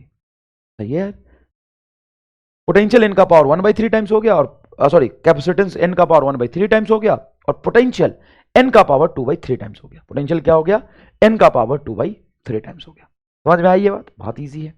चलिए next देखिए बेटा, combination of sphere की वजह से capacitor कैसे बनते हैं। क्योंकि एक स्फेयर ले लेना बहुत ही वाहियात बात है, क्योंकि बहुत ही बेकार कैपेसिटर बनेगा, तो हम कोशिश करेंगे बढ़िया कैपेसिटर बनाने का। कैसे करेंगे, तो हमने दो स्फेयर लिया कंसेंट्रिक स्फेयर, आप कह सकते हैं कंसेंट्रिक स्फेयर के कॉम्बिनेशन से कैपेसिटर कैसा बनेगा। दो स्फेयर लिया, स्मॉल ए रेडियस का और स्मॉल बी रेडियस का, किसी एक पे चार्ज दे देते हैं, किस पे दोगे, दोनों पे देते हैं, चलो इस पे क्यू दे देते हैं, इस पे स्मॉल क्यू दे देते हैं, और बोलते हैं कि बताइए इनका कैपेसिटेंस क्या होगा, स्फेरिकल कैपेसिटर का कैपेसिटेंस। सर बाहर वाले को आपने ग्राउंड किया है, हाँ बेटा बताया तो था कैपेसिटर बनाते हैं तो ग्राउंड कर ही देते हैं, ठीक रहता है। अब क्या होगा, तो अंदर वाला जो कैपेसिटर है उस पे चार्ज क्यों ही रहेगा, वो तो आइसोलेटेड है, उसका तो किसी से कनेक्शन है नहीं, कंजर्व्ड रहेगा उसका चार्ज। अंदर वाले को बाहर से जोड़ा नहीं है, अंदर वाले को ग्राउंड भी नहीं किया है, अंदर वाले पे सिर्फ क्यू चार्ज रख दिया है और बाहर वाले को ग्राउंड कर दिया। अंदर को क्यू चार्ज रख दिया, बाहर में स्मॉल क्यू चार्ज रख दिया। अब बताइए कैपेसिटेंस क्या होगा। सबसे पहली बात, इस पे ग्राउंड कर दिया तो तुम कुछ भी चार्ज दो, रहेगा कितना चार्ज इस बात की गारंटी नहीं है। भले ही तुमने क्यू दिया होगा लेकिन इस पे कुछ रहेगा क्यू डैश चार्ज। कैसे, चार्ज तो मैनिपुलेट होगा, ग्राउंड कुछ पॉजिटिव निगेटिव लेगा देगा, कुछ ना कुछ करेगा, तो तुम चाहे कुछ भी दो, फाइनली उस पे क्या चार्ज रहेगा वो इस बात पे डिपेंड करता है कि यहां पे पोटेंशियल बनाने के लिए इस पे कितनी चार्ज की आवश्यकता पड़ेगी। तुम इस पे 50 क्यू दे दो, डैश फर्क नहीं पड़ रहा, क्योंकि तुमने इसको ग्राउंड किया है। ग्राउंड करने से इसका पोटेंशियल 0 होना चाहिए। तो इनर सरफेस को नाम दे देता हूं x, ये सेंटर है, इसको नाम दे देता हूं y। हमें y का पोटेंशियल 0 करना है किसी भी हालात में। इस पर चार्ज मैं चेंज कर नहीं सकता। बताओ अंदर वाले पर क्यू चार्ज है, उससे बाहर में कहीं जाके पोटेंशियल लिखोगे तो इसको सेंटर पे मानोगे। कहां मानोगे, सेंटर पे मानोगे। के क्यू बटा यहां पे पोटेंशियल लिखना है y पे, तो डिस्टेंस सेंटर से क्या हो जाएगा b लेंगे, क्योंकि छोटे वाले स्फीयर से बाहर हम निकल गए हैं। और इस पर चार्ज क्यू डैश है, इस पे चार्ज इसी की वजह से पोटेंशियल लिखना है, इसी पर पोटेंशियल लिखना है, तो होगा के स्मॉल क्यू डैश बटा बी इज इक्वल टू 0। तो के बी से के बी कटेगा, Q dash is equal to minus Q. अरे तो बहुत शानदार कैपेसिटर बना भैया, बहुत ही शानदार कैपेसिटर बना। कैसे, तो इस पर जितना चार्ज आएगा प्लस क्यू, उतना ही चार्ज बाहर वाले स्फीयर पे बचेगा माइनस क्यू। तो यही तो चाहिए कैपेसिटर के लिए। अब क्या इलेक्ट्रिक फील्ड इसके बाउंडेड रीजन में आएगा। अरे बहुत जोरदार तरह से बनेगा यार, अच्छा कैपेसिटर बन गया। तो मजाक मजाक में बेटा अच्छा कैपेसिटर बन गया, तुमको पता भी नहीं चला, अच्छा बना। क्या बाहर में इलेक्ट्रिक फील्ड 0? हाँ। क्या अंदर में इलेक्ट्रिक फील्ड 0? हाँ। अरे सॉरी, तो अच्छा बन गया, मजाक में सही लेकिन अच्छा बन गया। इलेक्ट्रिक फील्ड 0, इलेक्ट्रिक फील्ड 0, और यहां पे एनर्जी स्टोर है। कितना बढ़िया है। हाँ यार अच्छा लग रहा है ना। एनर्जी कहां स्टोर है, बाउंडेड रीजन में स्टोर है इलेक्ट्रिक फील्ड। इस पर चार्ज बचा है माइनस क्यू, इस पर चार्ज प्लस क्यू, और इस पर चार्ज आ जाएगा माइनस क्यू। तो सर कैपेसिटेंस कितनी होगी, कैपेसिटेंस तो बहुत इजी होता है, चार्ज बटा पोटेंशियल डिफरेंस। एक लाइन का आंसर है। लोग इसको भी छोड़ो, सीधा आंसर लिख देते हैं, बोलते इसका डेरिवेशन बहुत मुश्किल है। डेरिवेशन बहुत मुश्किल है, हम क्या करते हैं सीधा इसका आंसर लिखते हैं। आओ भैया सीधा आंसर लिखेंगे, आओ सीधा आंसर लिखेंगे। डेरिवेशन बहुत मुश्किल है। क्या है डेरिवेशन, तो दोनों प्लेट के बीच का हमें पोटेंशियल डिफरेंस लिखना है। इसका तो पोटेंशियल तूने 0 कर ही दिया है, बाहर वाले का, तो हमें बस अंदर वाले का पोटेंशियल लिखना है। अंदर वाले का पोटेंशियल इसी चार्ज की वजह से क्या होगा, के क्यू बटा स्मॉल है। और इस सरफेस पे पोटेंशियल बाहर वाले चार्ज की वजह से क्या होगा, सर बाहर माइनस चार्ज है तो माइनस के क्यू बटा बी, क्योंकि इसके वजह से अगर एक्स पे पोटेंशियल लिखेंगे तो इसके सरफेस पे लिख रहे हैं और इसी का चार्ज लिया है तो इसका रेडियस ले लेंगे, लेकिन बाहर वाले की वजह से अंदर लिखेंगे तो इसका रेडियस लेंगे, ये आएगा। यहां से के क्यू कॉमन निकल जाएगा, ऊपर क्यू, इधर के क्यू कॉमन निकल जाएगा, के को लिख सकते हैं 1/4 पाई एप्सिलॉन नॉट इंटू क्यू, तो क्यू बटा 1/4 पाई एप्सिलॉन नॉट कॉमन निकल जाएगा, 1/a माइनस 1/b अंदर बचेगा। क्यू से क्यू कटेगा 4 पाई एप्सिलॉन नॉट ऊपर, क्यू से क्यू कटेगा 4 पाई एप्सिलॉन नॉट ऊपर, 4 pi epsilon not into 1/a minus 1/b।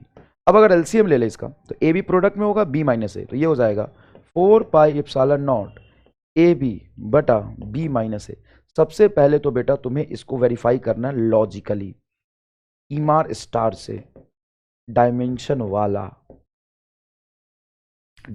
वाला ईमार स्टार से वेरीफाई करो, एकदम डायमेंशन सही। कैसे, चाहे कोई सा भी कैपेसिटर हो, सबसे पहली बात तो 4 पाई एप्सिलॉन नॉट आ रहा था, एक डिस्टेंस आना चाहिए, 4 पाई एप्सिलॉन नॉट एक डिस्टेंस, 4 पाई एप्सिलॉन नॉट एक डिस्टेंस, 4 तो कांस्टेंट है, पाई भी कांस्टेंट है इनफैक्ट, एप्सिलॉन नॉट एक डिस्टेंस। तो कैपेसिटर चाहे तुम पैरेलल प्लेट लिखो, स्फेरिकल लिखो, सिलेंडर लिखो, कुछ भी कैपेसिटर लिखो, उसका आंसर जो आएगा वो आएगा 4 pi epsilon not into distance, तो डिस्टेंस इंटू डिस्टेंस, डिस्टेंस का स्क्वायर, तो नीचे एक डिस्टेंस आया, डायमेंशनली वेरीफाइड। दूसरी बात, इस कैपेसिटर में और इस कैपेसिटर में कौन सा था, इस कैपेसिटर में क्या डिफरेंस है, सर एक है, वहां दो है, यहां भी दो है, एक इन्फिनिटी पे है, इन्फिनिटी पोटेंशियल जीरो लिया था, यहां पे कहां पोटेंशियल जीरो लिया है, सर यहां पे पोटेंशियल आपने इसके सरफेस पे जीरो लिया है, ये अगर इन्फिनिटी पे चला जाए तो पिछले जैसा बन जाएगा। अब मान लो मैं कहता हूं दो कंसेंट्रिक स्फीयर है, एक तो ए रेडियस का है और दूसरा इन्फाइनाइट रेडियस का है, इन्फाइनाइट रेडियस वाला लो ना लो बात बराबर है, भाई साहब कहाँ है, एक तो तुमने यहाँ बनाया स्मॉल रेडियस का स्फीयर और एक युगांडा में जाकर सरफेस मिल रहा, उसका कोई मतलब नहीं है। मतलब सर अगर बी को आप कहना चाहते हो कि इन्फाइनाइट रख दो तो capacitance 4 pi epsilon naught into A आना चाहिए। दिस इज योर ईमार star, this is my the ईमार स्टार। सोच, एक सोच, ईमार star is not a this. कई लोग आजकल लोगों को स्टार लगाने का चस्का लग गया है, कई लोग पढ़ाते पढ़ाते स्टार लगाने लगे आजकल, कई लोग, मतलब तुम गलत मत समझना। और वो क्या कहते हैं कि सर देखो ये स्टार है, ये स्टार है, जीएसटी स्टार। भाई ये स्टार नहीं है, ये तो सिंपल फॉर्मूला है, तो किताबों में लिखा हुआ है। स्टार उसको कहते हैं जो एक नई सोच से आता है, ये नई सोच है, ये नई सोच है कि अगर हम ऐसा सोचे कि एक स्फीयर ये है, एक स्फीयर बहुत बड़ा है और वो इन्फिनिटी पे चला गया, इन्फिनिटी पे चला गया, तुम कहोगे स्टार लगाने में क्या बुराई है, कोई भी लगा सकता है। हाँ सही बात है, कोई भी कॉपी कर सकता है। इन्फिनिटी पे चला गया तो इन्फिनिटी पे उसकी रेडियस क्या हो जाएगी, सर इन्फिनिटी पे उसकी रेडियस हो जाएगी इनफाइनाइट, तो बी को इनफाइनाइट रखने पे आंसर आना चाहिए।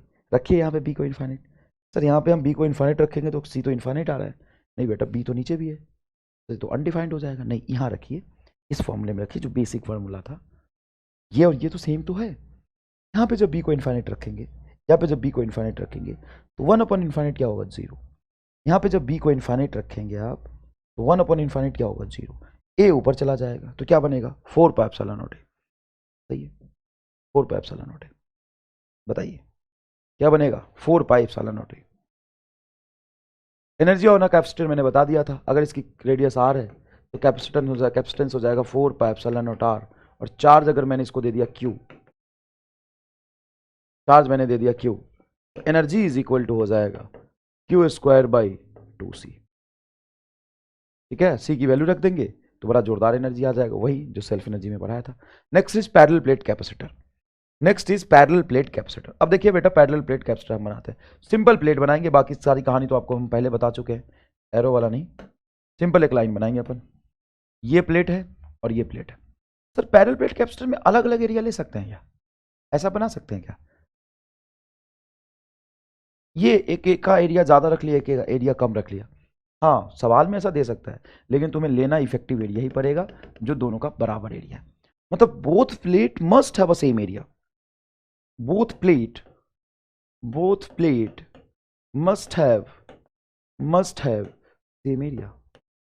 तो सर इनका एरिया तो अलग है, तो कोई बात नहीं, हम नीचे वाला एरिया इफेक्टिव नहीं लेंगे, ये वाला हम एरिया काट देंगे, ये हमारे काम का नहीं है, हमारे काम का सिर्फ ये वाला एरिया है।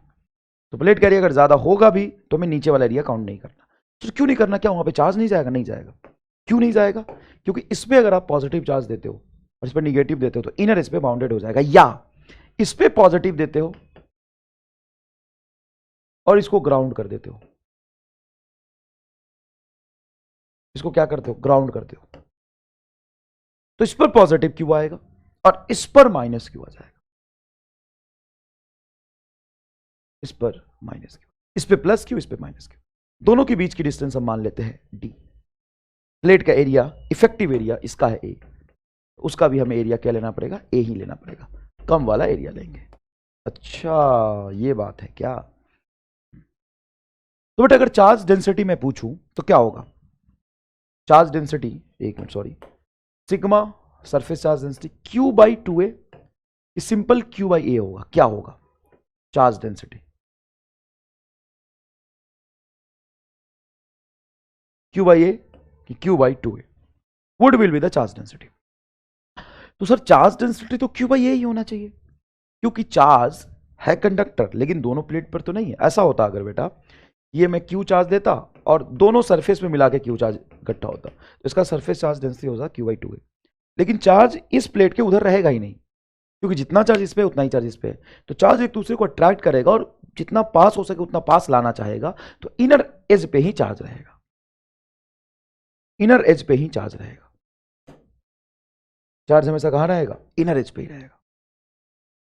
तो सब चार्ज इनर एज पे आ गया, एरिया इसका ए है, हमने दूसरे को ग्राउंड कर दिया। तो बीच में इलेक्ट्रिक फील्ड क्या होगा? इलेक्ट्रिक फील्ड क्या होगा? यहां पे सबसे पहला तो यहां पे इलेक्ट्रिक फील्ड निकालना है मुझे। तो प्लस की वजह से इस तरफ होगा और माइनस की वजह से इस तरफ होगा। तो इलेक्ट्रिक फील्ड लिखेंगे अगर एक प्लेट की वजह से, तो वो होगा बेटा sigma upon two epsilon not plus sigma upon two epsilon not. Net electric field में दोनों प्लेट की इलेक्ट्रिक फील्ड को ऐड करेंगे। तो सर ये जो कैपेसिटर बनता है ये नॉन कंडक्टिंग प्लेट से बनता है? नहीं, कंडक्टिंग है। तो कंडक्टिंग प्लेट का इलेक्ट्रिक फील्ड तो सिग्मा अपॉन इप्सिलॉन नॉट होता है। यहां पे इस प्लेट का इलेक्ट्रिक फील्ड है E1 और इस प्लेट का इलेक्ट्रिक फील्ड है E2। एक कंडक्टिंग की वजह से इलेक्ट्रिक फील्ड आपको लेना चाहिए सिग्मा अपॉन इप्सिलॉन नॉट, लेकिन आपने sigma upon two epsilon not लिया। वाई? तो बिकॉज कि मान लीजिए एक हम कंडक्टिंग प्लेट लेते हैं और इस पे सरफेस चार्ज डेंसिटी सिग्मा है, तो कंडक्टिंग प्लेट पे चार्ज कहां रहता है? सर कंडक्टर के सरफेस पे। तो सरफेस तो दोनों तरफ है। हाँ सर दोनों तरफ है। तो ऐसे चार्ज डिस्ट्रीब्यूटेड होगा, तब यहां पे इलेक्ट्रिक फील्ड होगा सिग्मा अपॉन इप्सिलॉन नॉट। दोनों तरफ जब चार्ज आएगा तब इलेक्ट्रिक फील्ड होगा सिग्मा अपॉन इप्सिलॉन नॉट। लेकिन बेटा आप कंडक्टर तो है लेकिन चार्ज एक ही तरफ है, तो नॉन कंडक्टिंग जैसा बिहेव कर रहा है। लेकिन कंडक्टर पे चार्ज एक तरफ हो कैसे सकता है? ऐसे कैसे बोल दिया कि कंडक्टर और चार्ज एक ही तरफ है? भाई साहब इस कंडक्टर के पास में एक और कंडक्टर है जिसमें निगेटिव चार्ज है। पॉजिटिव निगेटिव एक दूसरे से एकदम चिपकना चाहते हैं, पास आना चाहते हैं, फ्लो करके चिपक तो नहीं पाएंगे, बीच में तो एयर है, तो मिनिमम डिस्टेंस पे आना चाहते हो तो इनर कोर पे ही चार्ज रहेगा। ये सवाल मैं पहले भी करा चुका आपको। है ये कंडक्टर, लेकिन किसी तरीके से चार्ज अगर एक ही सरफेस पे होगा तो इलेक्ट्रिक फील्ड होगा sigma upon two epsilon not. बोल मानता है कि नहीं? सर नहीं मानते, ठीक है कोई बात नहीं, छोड़, दूसरे तरीके से कर लेंगे हम। मेरा क्या जाता है, दूसरे तरीके से कर लेते हैं। एक बात बता, मैंने तुम्हें यह बताया था कि कंडक्टिंग प्लेट हो या नॉन कंडक्टिंग प्लेट हो, अगर चार्ज क्यू देते हो तो उसका इलेक्ट्रिक फील्ड हमेशा आता है क्यू बटा टू ए एप्सिलॉन नॉट। ये तो मैंने प्रूव किया था। अगर तुमने उसको चार्ज क्यू दिया, मैंने चार्ज क्यू दिया है, तो कहीं भी रहे उसका इलेक्ट्रिक फील्ड यही आता है क्यू बटा टू ए एप्सिलॉन नॉट। ये तो मानता है? नहीं मानता है क्या? ये मैंने जाके देख लेक्चर प्रूव किया था कि तुमसे अगर ऐसा पूछे कि इन्फाइनाइट लार्ज प्लेट है उस पर चार्ज मैंने क्यू दिया, तो उसके पास में इलेक्ट्रिक फील्ड क्या होगा? उसके पास में इलेक्ट्रिक फील्ड होगा क्यू बटा टू एप्सिलॉन नॉट। कंडक्टिंग है तो इतना ही होगा, नॉन कंडक्टिंग है तो इतना ही होगा। हमारा वाला सवाल बहुत जोरदार दिखा देता हूं करके। मान लो ये ए एरिया का इन्फाइनिटली लार्ज प्लेट है, इसको मैंने चार्ज दिया क्यू, इसको मैंने चार्ज दिया क्यू, तो कंडक्टिंग है तो सब चार्ज दोनों तरफ होगा। हाँ ठीक कह रहे हो, कंडक्टिंग है तो चार्ज दोनों तरफ होगा। चार्ज दिया मैंने क्यू और एरिया है। मान लो कि इसका सरफेस चार्ज डेंसिटी कुछ सिग्मा आता है, माना है, मुझे नहीं पता कितना होगा, मैंने माना सिग्मा है। तो कंडक्टर के होने की वजह से यहां पे इलेक्ट्रिक फील्ड क्या होगा, sigma upon epsilon not. Conductor में ये होता है, अच्छा ठीक है। सिग्मा होगा कितना, सर आपने टोटल चार्ज कितना दिया है क्यू, कहां पे स्टोर है वो, दोनों तरफ स्टोर है। तो टोटल इफेक्टिव एरिया इधर का एरिया पे स्टोर है, उधर एरिया पे, तो 2a। तो इसकी सिग्मा की वैल्यू q बाई 2a लिख सकते हैं, सिग्मा की value q by 2a epsilon not लिख सकते हैं। ये कैपेसिटर की बात नहीं कर रहा मैं, एक लार्ज कंडक्टिंग प्लेट की बात कर रहा, सिर्फ एक लार्ज कंडक्टिंग प्लेट की बात कर रहा। अगर एक लार्ज नॉन कंडक्टिंग प्लेट की बात करूं, नॉन कंडक्टिंग प्लेट की बात करूं, तो इस पर चार्ज ऐसे डिस्ट्रीब्यूटेड होगा, सीट होगा ये, चार्ज क्यू एरिया ए। यहां पे अगर मान लो सिग्मा डेंसिटी है, माना है बस, यहां पे इलेक्ट्रिक फील्ड कितना होता है, तो नॉन कंडक्टिंग अगर है तो हम जानते हैं सिग्मा के टर्म्स में इलेक्ट्रिक फील्ड होता है sigma upon epsilon not into 2। Sigma कितना होगा सर, चार्ज कितना दिया क्यू, एरिया क्या है ए, दोनों तरफ तो चार्ज नहीं होगा, एक ही एरिया ए में आएगा, तो इसको हम लिखेंगे क्यू बटा 2 एप्सिलॉन नॉट। तुम वो याद कैसे रहना, कंफ्यूज नहीं होना। नॉन कंडक्टिंग हो तो चार्ज एक ही प्लेट पे होता है, इसलिए इलेक्ट्रिक फील्ड आधा आता है। कंडक्टिंग हो तो चार्ज इलेक्ट्रिक फील्ड दोनों, मतलब चार्ज दोनों सरफेस पे आता है, तो इलेक्ट्रिक फील्ड उससे डबल हो जाता है, सिग्मा अपॉन एप्सिलॉन नॉट होता है, ठीक है डन। लेकिन चार्ज के टर्म्स में लिखा हो तो इलेक्ट्रिक फील्ड होगा क्यू बटा 2 एप्सिलॉन नॉट। अब हम यहाँ पे सिर्फ चार्ज वाला यूज करेंगे, चार्ज कितना क्यू, कंडक्टिंग और नॉन कंडक्टिंग में फर्क ही नहीं पड़ता, चार्ज अगर क्यू है तो इलेक्ट्रिक फील्ड होगा क्यू बटा 2 एप्सिलॉन नॉट। और इस पे भी चार्ज है माइनस क्यू, माइनस करें क्या इलेक्ट्रिक फील्ड, नहीं, माइनस की वजह से डायरेक्शन पीछे होगा, मैग्नीट्यूड वही होगा, कितना क्यू बटा 2 एप्सिलॉन नॉट। ये तो मानेगा, अब ये तो मानेगा, ये मानते हैं सर, चल। तो क्यू बटा 2 एप्सिलॉन नॉट, क्यू बटा 2 एप्सिलॉन नॉट क्या हो जाएगा सर, क्यू बटा ए एप्सिलॉन नॉट। और क्यू बाई ए क्या है सर, इसका एरिया प्लेट का ए और चार्ज है क्यू, तो क्यू बाई ए है सिग्मा, क्यू बाई ए को मैं कह सकता हूं sigma, sigma upon epsilon naught. तो ये है दोनों प्लेट के बीच का इलेक्ट्रिक फील्ड, और ये सिर्फ बिटवीन द प्लेट्स है, बिटवीन द प्लेट। प्लेट के बाहर में जो इलेक्ट्रिक फील्ड है, बेटा सुनिएगा ध्यान से फिर से अगेन, प्लेट के बाहर में जो इलेक्ट्रिक फील्ड है वो है आपका जीरो। प्लेट के बाहर में जो इलेक्ट्रिक फील्ड है, बाहर में जो इलेक्ट्रिक फील्ड है वो है आपका zero. Outside the plate, outside the plate जो इलेक्ट्रिक फील्ड है वो है आपका जीरो, बाहर में इलेक्ट्रिक फील्ड क्या है, जीरो। चलिए साहब ठीक है, अब क्या करें, अब क्या करें, अब एक काम करिए, बाहर में तो आपने बता दिया कि इलेक्ट्रिक फील्ड जीरो है, हाँ बाहर में मैंने बता दिया इलेक्ट्रिक फील्ड, अंदर में ही है बस। सर कैपेसिटेंस लिखना है, कैपेसिटेंस क्या होता है सर, कैपेसिटेंस होता है चार्ज बटा पोटेंशियल डिफरेंस। तो इन दोनों के बीच में पोटेंशियल डिफरेंस लिखिए, चार्ज कितना दिया आपने सर, क्यू दिया है, पोटेंशियल डिफरेंस कैसे लिखेंगे, तो इलेक्ट्रिक फील्ड कैसा होगा, यूनिफॉर्म, और यूनिफॉर्म इलेक्ट्रिक फील्ड में डेल्टा भी क्या लिखते हैं, E dot delta R, simple सा। अरे हाँ यार, डेल्टा भी तो ई डॉट डेल्टा आर होता है। हाँ, इलेक्ट्रिक फील्ड कितना है, इलेक्ट्रिक फील्ड है क्यू बटा एप्सिलॉन नॉट, कोई भी यूज करो मेरी मर्जी है, इलेक्ट्रिक फील्ड है क्यू बटा एप्सिलॉन नॉट, और दोनों के बीच में डिस्टेंस कितना है, डी। ओके, तो यहां से क्यू कैंसिल हो गया, एप्सिलॉन नॉट ऊपर चला जाएगा, तो ए एप्सिलॉन नॉट बटा डी। आंसर आंसर आंसर, ओहो आंसर आंसर आंसर आ गया। डायमेंशन चेक करो, डायमेंशन चेक करो, C is equal to A epsilon naught बटा डी, डायमेंशन ठीक है क्या, डायमेंशन तो ठीक है। डायमेंशन कैसे ठीक है, तो एप्सिलॉन नॉट एक डिस्टेंस आना चाहिए, इधर एप्सिलॉन नॉट एक डिस्टेंस आना चाहिए, ऊपर एरिया है नीचे डिस्टेंस है, सही है डायमेंशन। दूसरी बात, दूसरी बात, दूसरी बात कि जो कैपेसिटेंस है वो डायरेक्टली प्रोपोर्शनल टू एरिया है, जितना ज्यादा एरिया रखोगे ना प्लेट पे उतना ज्यादा चार्ज रख पाओगे, और capacitance is directly proportional to 1 upon D है। जितना कम डिस्टेंस होता है ना कैपेसिटेंस उतनी ज्यादा होती है, ऐसा क्यों, क्योंकि जितना कम डिस्टेंस होगा ना पोटेंशियल डिफरेंस उतना कम होगा, और पोटेंशियल डिफरेंस जितना कम डेवलप हो पाएगा चार्ज उतना ज्यादा रख पाएंगे। देखिए ना, potential difference directly proportional distance है, तो डिस्टेंस जितना कम होगा कैपेसिटेंस उतनी ज्यादा होगी। And capacitance is also depends upon epsilon naught, मतलब medium between the them, medium between them. अगर एयर है तो एयर की डायलेक्ट्रिक हम लेंगे, अगर कोई दूसरी मीडियम है, अगर दूसरा मीडियम रख दे, के डायलेक्ट्रिक कांस्टेंट वाला मीडियम रख दे पूरे के अंदर,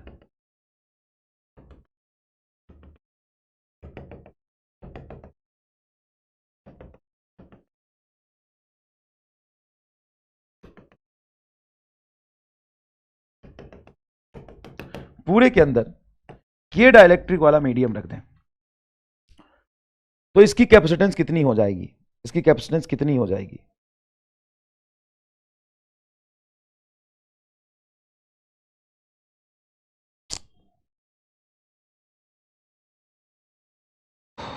ओके, इसकी कैपेसिटेंस कितनी हो जाएगी? तो मान लीजिए कि एयर में कैपेसिटेंस थी एप्सिलॉन नॉट ए बटा डी, उसको सी नॉट बोल दिया। अब जब मैंने के डाइलेक्ट्रिक वाला मीडियम रखा है तो ये तो जानते हैं कि एप्सिलॉन नॉट की जगह पे के एप्सिलॉन नॉट आ जाएगा। तो C dash is equal to K epsilon naught A by D. Epsilon naught A by D को हम सी नॉट कह सकते हैं, तो C dash is equal to K C not हो जाएगा। मतलब डाइलेक्ट्रिक के बीच में अगर कोई मीडियम डाल दे तो उसकी कैपेसिटेंस क्या होती है? के टाइम्स बढ़ जाती है।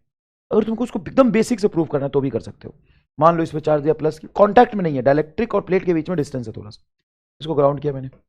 यहां का जो पोटेंशियल डिफरेंस होगा ना डेल्टा बी, वो क्या होगा sir? Electric field into D होगा। इलेक्ट्रिक फील्ड कितना होगा सर? इलेक्ट्रिक फील्ड जो होता है डाइलेक्ट्रिक डालने से के टाइम्स कम हो जाता है। ये अभी मैं बताऊंगा, सॉरी। डाइलेक्ट्रिक में इलेक्ट्रिक फील्ड क्या होता है? के टाइम्स कम हो जाता है। के टाइम्स इलेक्ट्रिक फील्ड कम हो जाता है, फोर्स के टाइम्स कम हो जाता है। तो यहाँ पे इलेक्ट्रिक फील्ड के टाइम्स कम हो जाएगा, तो जो इलेक्ट्रिक फील्ड होना चाहिए वो के टाइम्स कम हो जाएगा। तो ये होगा तुम्हारा क्यू बटा ए इप्सिलॉन नॉट के आ जाएगा इनटू डी। तब कैपेसिटेंस होता है चार्ज बटा पोटेंशियल डिफरेंस। चार्ज बटा पोटेंशियल डिफरेंस क्या होगा? तो पोटेंशियल डिफरेंस होगा के, वो कांस्टेंट नहीं, के डाइलेक्ट्रिक कांस्टेंट है। डाइलेक्ट्रिक कांस्टेंट के A epsilon not D. Oh sorry sorry sorry sorry sorry, ये तो पोटेंशियल डिफरेंस क्यू बटा ये वाला टर्म, तो ये ऊपर ले जाओ। के ए इप्सिलॉन नॉट, गलत लिख रहा हूँ यार, वही तो मुझे लगा गलत लिख रहा हूँ, डी इधर आएगा। ये है तुम्हारा पोटेंशियल डिफरेंस की वैल्यू।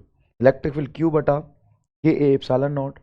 सिंपल अगर एयर होता तो क्यू बटा ए इप्सिलॉन नॉट होता, देखो ना यहाँ पे क्यू बटा ए इप्सिलॉन नॉट। तो इलेक्ट्रिक फील्ड होता क्यू बटा ए इप्सिलॉन नॉट। डाइलेक्ट्रिक है तो के से डिवाइड कर देंगे, डी आ गया यहाँ पे पोटेंशियल, ये डी है। क्यू के लिए इलेक्ट्रिक फील्ड में नहीं आया है ये डी, ये तो इलेक्ट्रिक फील्ड इतना ही है, डी प्लस से मल्टीप्लाई हुआ पोटेंशियल डिफरेंस के लिए। तो चार्ज बटा पोटेंशियल डिफरेंस, पोटेंशियल डिफरेंस बोलो, अरे वो क्यू डी बटा के ए इप्सिलॉन नॉट। क्यू से क्यू कट गया, ये क्या आया? के epsilon not A by D, इसको आप सी नॉट कह सकते हैं। सी इज इक्वल टू आ जाएगा के सी नॉट। यही तो मैंने बताया डायरेक्ट आपको।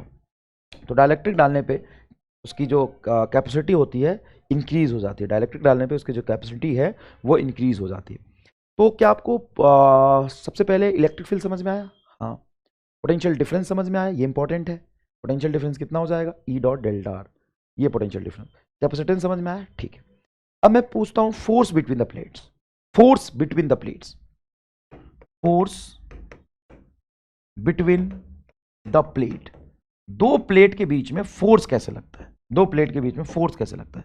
एक ये प्लेट है, एक ये प्लेट है। इस प्लेट की वजह से दूसरे प्लेट पे फोर्स कितना लगेगा? तो देखो यहाँ पे बेटा चार्जेस ऐसे सेपरेटेड है, हाँ ये माइनस है, इसको हमने ग्राउंड किया है। फोर्स कैसे लिखते हैं सर? फोर्स होता है क्यू।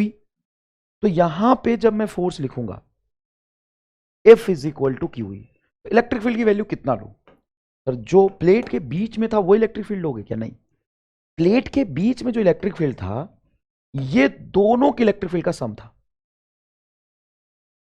इसका और इसका दोनों के इलेक्ट्रिक फील्ड का सम था। लेकिन हाँ भाई, प्लेट के बीच में जो इलेक्ट्रिक फील्ड लिया है ना, between the plates, electric field जो ई है वो सिग्मा अपॉन एप्सिलॉन नॉट, ये बिटवीन द प्लेट है, बिटवीन द प्लेट, दोनों प्लेट के बीच में, दोनों का ऐड करके आया था ये क्यू बटा ए एप्सिलॉन नॉट। लेकिन मैं आपसे पूछ रहा हूं कि ये वाला प्लेट इस पे कितना फोर्स लगाएगा? तो इस प्लेट की वजह से इस पे फोर्स लिखोगे तो दोनों का इलेक्ट्रिक फील्ड लिखोगे कि इसी का इलेक्ट्रिक फील्ड लिखोगे? हम जब दो के बीच में फोर्स लिखते हैं तो पहले वाले के electric field due to one plate, net नहीं वन प्लेट, और ये चार्ज हो जाएगा अदर प्लेट का।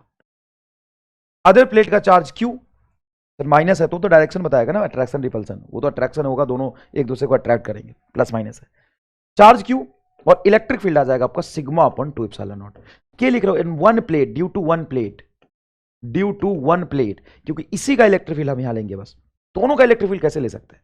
क्या ये अपने इलेक्ट्रिक फील्ड की वजह से खुद पे फोर्स लगा लेगा? दूसरी बात, दोनों प्लेट के बीच में इलेक्ट्रिक फील्ड ये आएगा बिटवीन द प्लेट, लेकिन यहां पे जो इलेक्ट्रिक फील्ड लेंगे वो इस पे फोर्स लगाएगा, और जस्ट इसके पोजीशन पे इसका इलेक्ट्रिक फील्ड तो अनडिफाइंड होगा ना, एक का इलेक्ट्रिक फील्ड आएगा।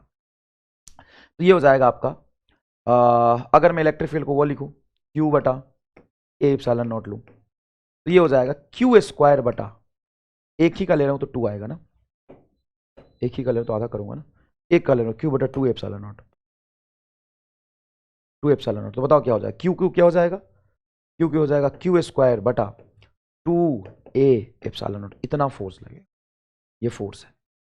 एक प्लेट की वजह से दूसरे प्लेट पे जो फोर्स आ रहा, एक प्लेट की वजह से दूसरे प्लेट पे जो फोर्स आ रहा वो आ रहा आपका Q स्क्वायर बटा 2 एप्सिलॉन नॉट। दूसरी बात, Q को मैं लिख सकता हूं सिग्मा ए, Q बराबर चार्ज पर एरिया इंटू एरिया, एक ही प्लेट पे एरिया, एक ही एरिया सरफेस पर चार्ज है तो सिग्मा इंटू ए, तो ये जाएगा सिग्मा स्क्वायर ए स्क्वायर। तो ए कैसे ए कटेगा तो यह आ जाएगा बेटा सिग्मा स्क्वायर ए बटा 2 एप्सिलॉन नॉट, दोनों एक ही चार्ज है। Q square by 2 epsilon not, याद रखने में आसानी होगा, इसको है रटना, मतलब मार रटा, Q स्क्वायर बटा 2 एप्सिलॉन नॉट।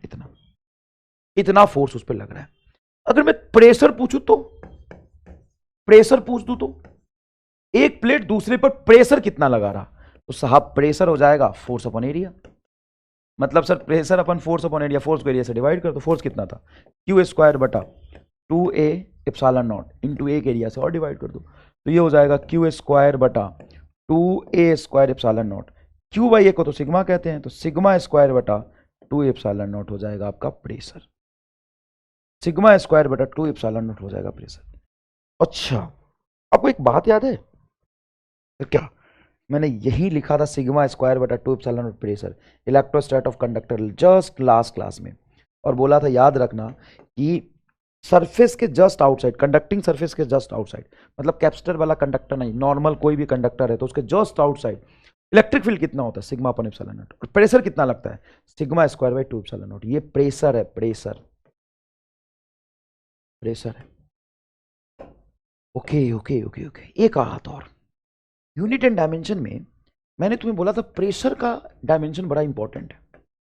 प्रेशर के डायमेंशन जैसा बहुत सारे फिजिकल क्वांटिटी का डायमेंशन होता है, जैसे प्रेशर के डायमेंशन जैसा होता है सरफेस टेंशन, नहीं सरफेस टेंशन नहीं, energy density, energy density, young modulus, stress, हाँ होता है सर, ये सब तो होता है सर, एक आश्चर्य की बात है।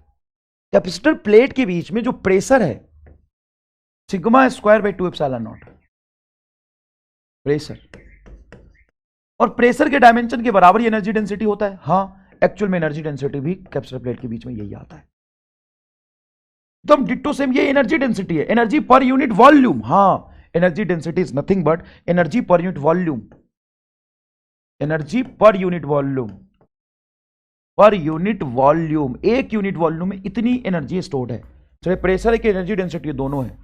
भाई साहब मजेदार चीज हो गई यार, एक चीज रटेंगे एक के साथ एक फ्री है, एकदम एक के साथ एक फ्री है। Sigma square by 2 epsilon not क्या है सर, प्रेशर है। Sigma square by 2 epsilon not क्या है, एनर्जी डेंसिटी है। एक यूनिट वॉल्यूम में जो एनर्जी डेंसिटी आएगा वो है ये, सिर्फ डायमेंशन ही नहीं, यहां पे एग्जैक्टली वैल्यू सेम है एकदम। और क्या कर लोगे भाई साहब, क्या कर लोगे, प्रेशर का डायमेंशन एनर्जी डेंसिटी के बराबर होता है। एनर्जी डेंसिटी किसके टर्म्स में आएगी, एक यूनिट वॉल्यूम में कितना एनर्जी स्टोर है, ऑब्वियस सी बात है चार्ज डेंसिटी और उसके मीडियम पे डिपेंड करेगा, sigma square by 2 epsilon naught. तो ये energy per unit volume, energy density is equal to sigma square by 2 epsilon naught. Volume को उधर ले जाते हैं तो टोटल एनर्जी स्टोर क्या आ जाएगा, total store energy, total store energy आ जाएगा sigma square by 2 epsilon naught into volume. Volume हो जाएगा बेटा आपका एरिया इंटू डी। प्लेट का एरिया आप ध्यान से देखेंगे तो ए है और दोनों के बीच में डिस्टेंस डी है, तो ए इंटू डी। तो साहब एनर्जी आपकी आ जाएगी sigma square by 2 epsilon not into A D. एकदम ही मजेदार, मजा आ गया, जोरदार। लेकिन सर आप एनर्जी तो बता रहे थे कुछ Q स्क्वायर बाई 2C, वो नहीं लगेगा यहाँ। आओ, सिग्मा स्क्वायर को क्या लिख सकते हो, चार्ज का स्क्वायर बटा एरिया का स्क्वायर, 2 इंटू एप्सिलॉन नॉट है ना, ए इंटू डी। ओके, अब एक बात बताओ कि एरिया से एरिया काटोगे तो काट देंगे, कट रहा है तो एरिया से एरिया काट देते हैं, तो सर एक एरिया बचेगा। ओके, डी ऊपर मल्टीप्लाई में एकदम नीचे ले जाओ, ऐसा नहीं है कि डी ऊपर मल्टीप्लाई है, इसको यहां मिटा के, यहां से मिटा के और यहां डी लिख दोगे, ऐसा कर सकते हो क्या? नहीं। क्या कर सकते हो बोलो? सर हम एक काम कर सकते हैं, डी को नीचे ले आएंगे, ऊपर बचेगा क्यू स्क्वायर बटा डी, नीचे जाएगा तो ये बचेगा 2a इप्सिलॉन नॉट बटा डी। और ए इप्सिलॉन बटा डी क्या होता है सर? कैपेसिटेंस। ये क्या हो गया? Q square by 2c। साहब मोक्ष मिला कि नहीं मिला? बताओ, मजा आया कि नहीं आया? मोक्षा।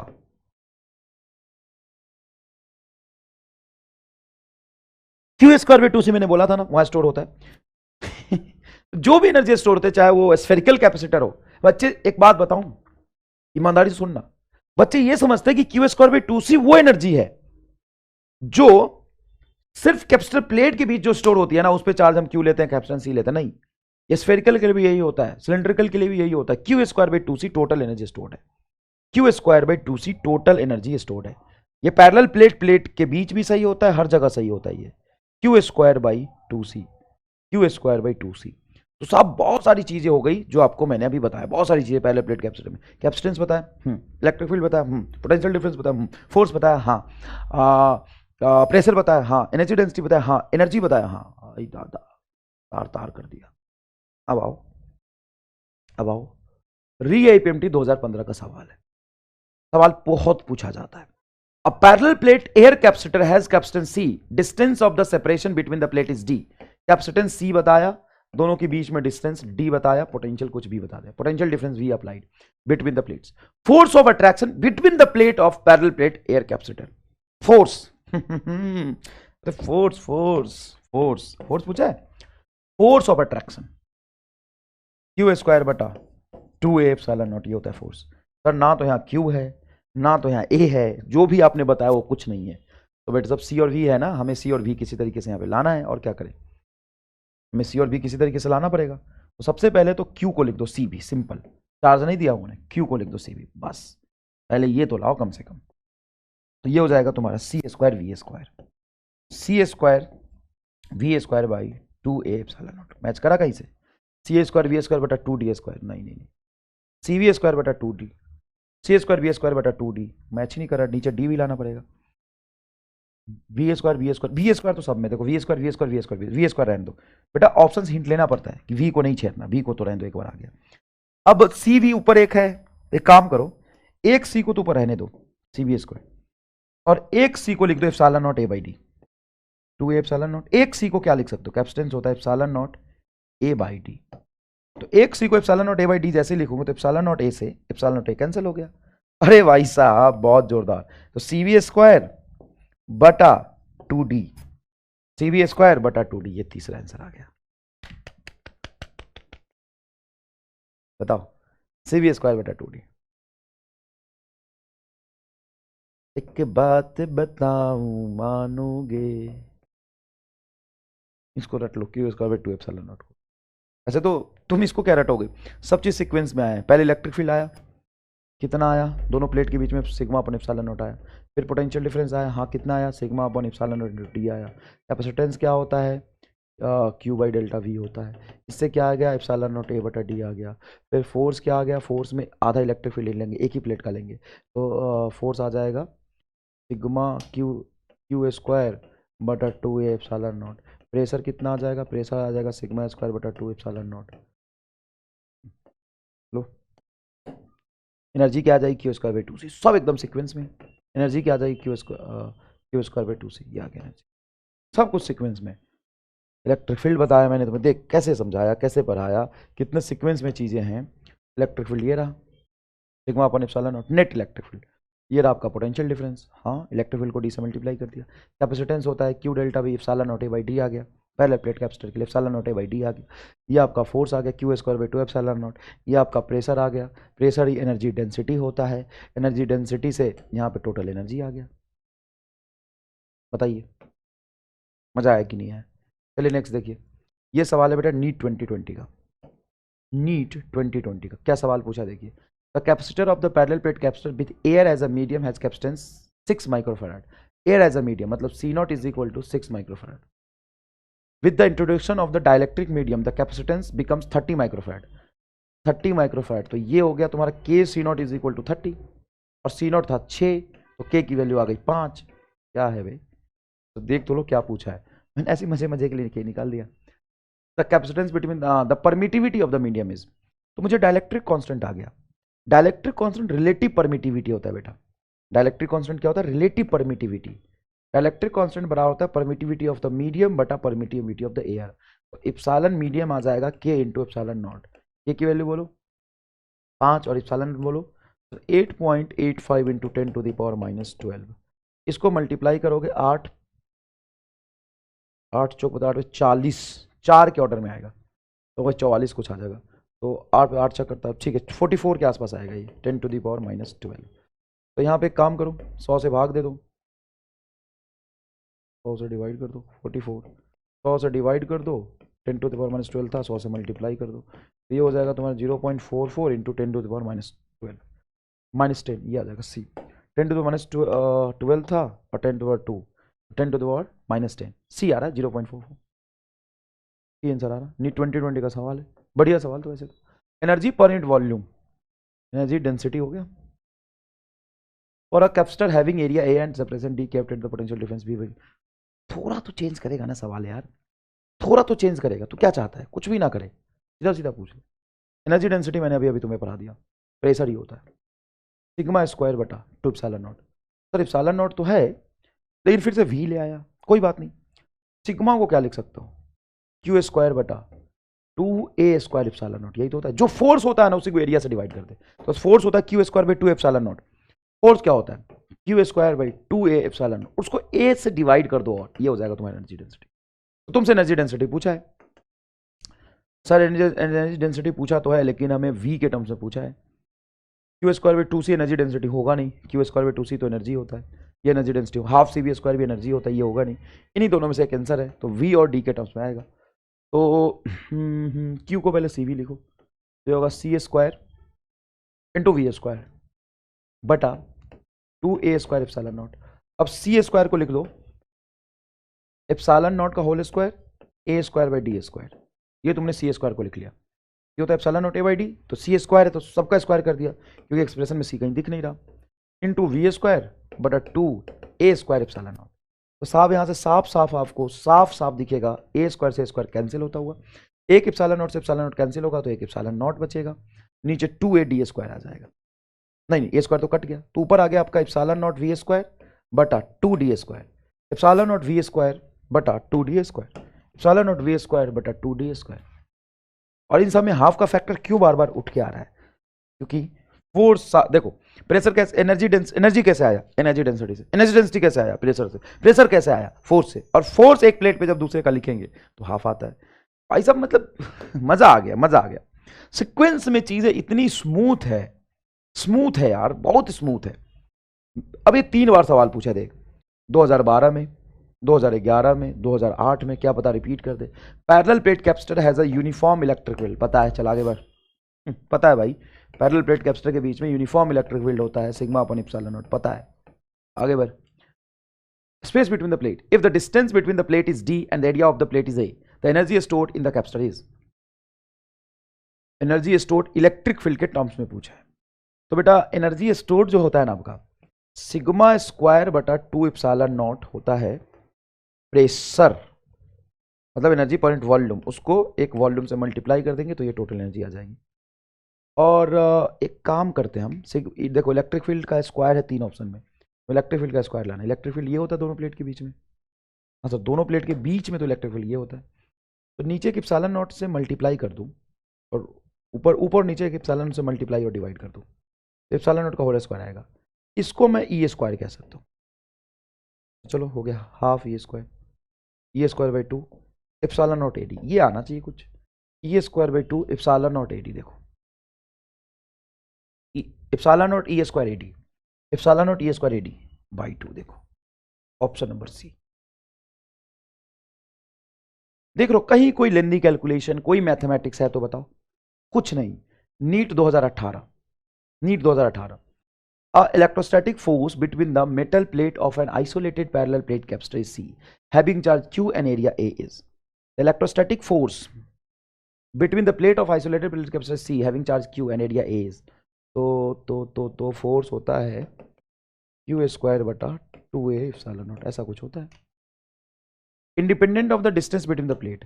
हाँ यार, फोर्स तो इसमें डिस्टेंस पे डिपेंड नहीं करेगा, क्योंकि फोर्स होता है क्यू ई। इलेक्ट्रिक फील्ड यहाँ पे तो यूनिफॉर्म आता है और चार्ज तो कांस्टेंट है, तो दोनों के सेपरेशन के बीच में डिपेंड कहाँ कर रहा, independent on the distance between the plate. ये सही लग रहा है मुझे। बाकी ऑप्शन 2 देखिए, linearly proportional to the distance between the plate. अरे डिस्टेंस आ ही नहीं रहा है यार, लीनियरली प्रोपोर्शनल कहाँ से हो जाएगा। इनवर्सली प्रोपोर्शनल डिस्टेंस, अब बकलोल है ही नहीं distance, proportional to the square root of the distance. जबरदस्ती डिस्टेंस घुसा रहा। कितना बकलोल वाला सवाल है, कितना बकलोल वाला सवाल है, बताइए। पैरेलल प्लेट कैपेसिटर कितना जोरदार है, ये समझ में आया। Next battery. अब चूंकि कैपेसिटर है, अब उसको सर्किट में लगाएंगे, सर्किट में लगाएंगे तो बैटरी का पता होना जरूरी है कि बैटरी साहब क्या होता है। तो हम बैटरी के बारे में समझते हैं थोड़ा सा। एक्चुअल में तुम जब कहते हो ना कि मार्केट से गए 12 वोल्ट की बैटरी लाया, तो ये बोलना गलत है। 3 वोल्ट की बैटरी बोलना गलत है। A battery of 3 volt, battery of 3 volt हम बोल देते हैं जनरल बोलचाल की भाषा में। This is the wrong statement. तो इसका करेक्ट स्टेटमेंट क्या होगा, battery of 3 volt potential difference. Battery always used to create potential difference, not potential. Battery always used to create potential difference, not potential. ये गलत स्टेटमेंट है। कोई doubt है तो बताइएगा प्लीज, कोई समस्या नहीं आना चाहिए, बहुत बारीक सी चीज है। दूसरी बात, जब आप बैटरी खरीद के लाते हैं मार्केट से, ऐसी बैटरी खरीद के लाते होंगे आप, देखिएगा ध्यान से, तो इस तरह का कुछ बैटरी होता है। इसको कहते हैं हम पॉजिटिव टर्मिनल, इसको कहते हैं हम निगेटिव टर्मिनल, है ना। ये तो कहते हैं पॉजिटिव है, ये निगेटिव है, या हम ऐसे बोल देते हैं कि ये 0 वोल्ट है, ये कुछ प्लस V वोल्ट है। भाई साहब महाअखंड, एकदम गलत, सब कुछ गलत है इसमें। तुम्हें लग रहा हो कि मास्टर पागल हो गया है, साला आज तक हम जो पढ़े सबको गलत बोल देता है। कल बच्चा लिख रहा था कमेंट में, ये दुख काहे खत्म नहीं होता बे, कि मास्टर आके सब कुछ गलत बोल देता है हमारे कंसेप्ट को। Yes, this is wrong. तुम्हें कैसे पता कि ये 0 वोल्ट होगा, तो सर हम कह तो रहे थे 0 वोल्ट नहीं होगा, निगेटिव होगा। तुम्हें कैसे पता ये निगेटिव वोल्ट होगा ना। हम गलत कन्वेंशन यूज करते आ रहे हैं। हम बैटरी के टर्मिनल को प्लस माइनस कह ही नहीं सकते। हम हमेशा कहते हैं अगर ऐसा बैटरी है जिसको हम ऐसे रिप्रेजेंट करते हैं, इसका मतलब होता है बेटा ये हाई पोटेंशियल है, हाई पोटेंशियल, और ये लो पोटेंशियल, और इसका जो पोटेंशियल डिफरेंस होगा वो होगा कुछ V, पोटेंशियल डिफरेंस। और वैसे ही पोटेंशियल नाम की कोई चिड़िया होती ही नहीं है, पोटेंशियल डिफरेंस ही होता है। पोटेंशियल कोई फिजिकल क्वांटिटी होता नहीं, पोटेंशियल डिफरेंस ही होता है।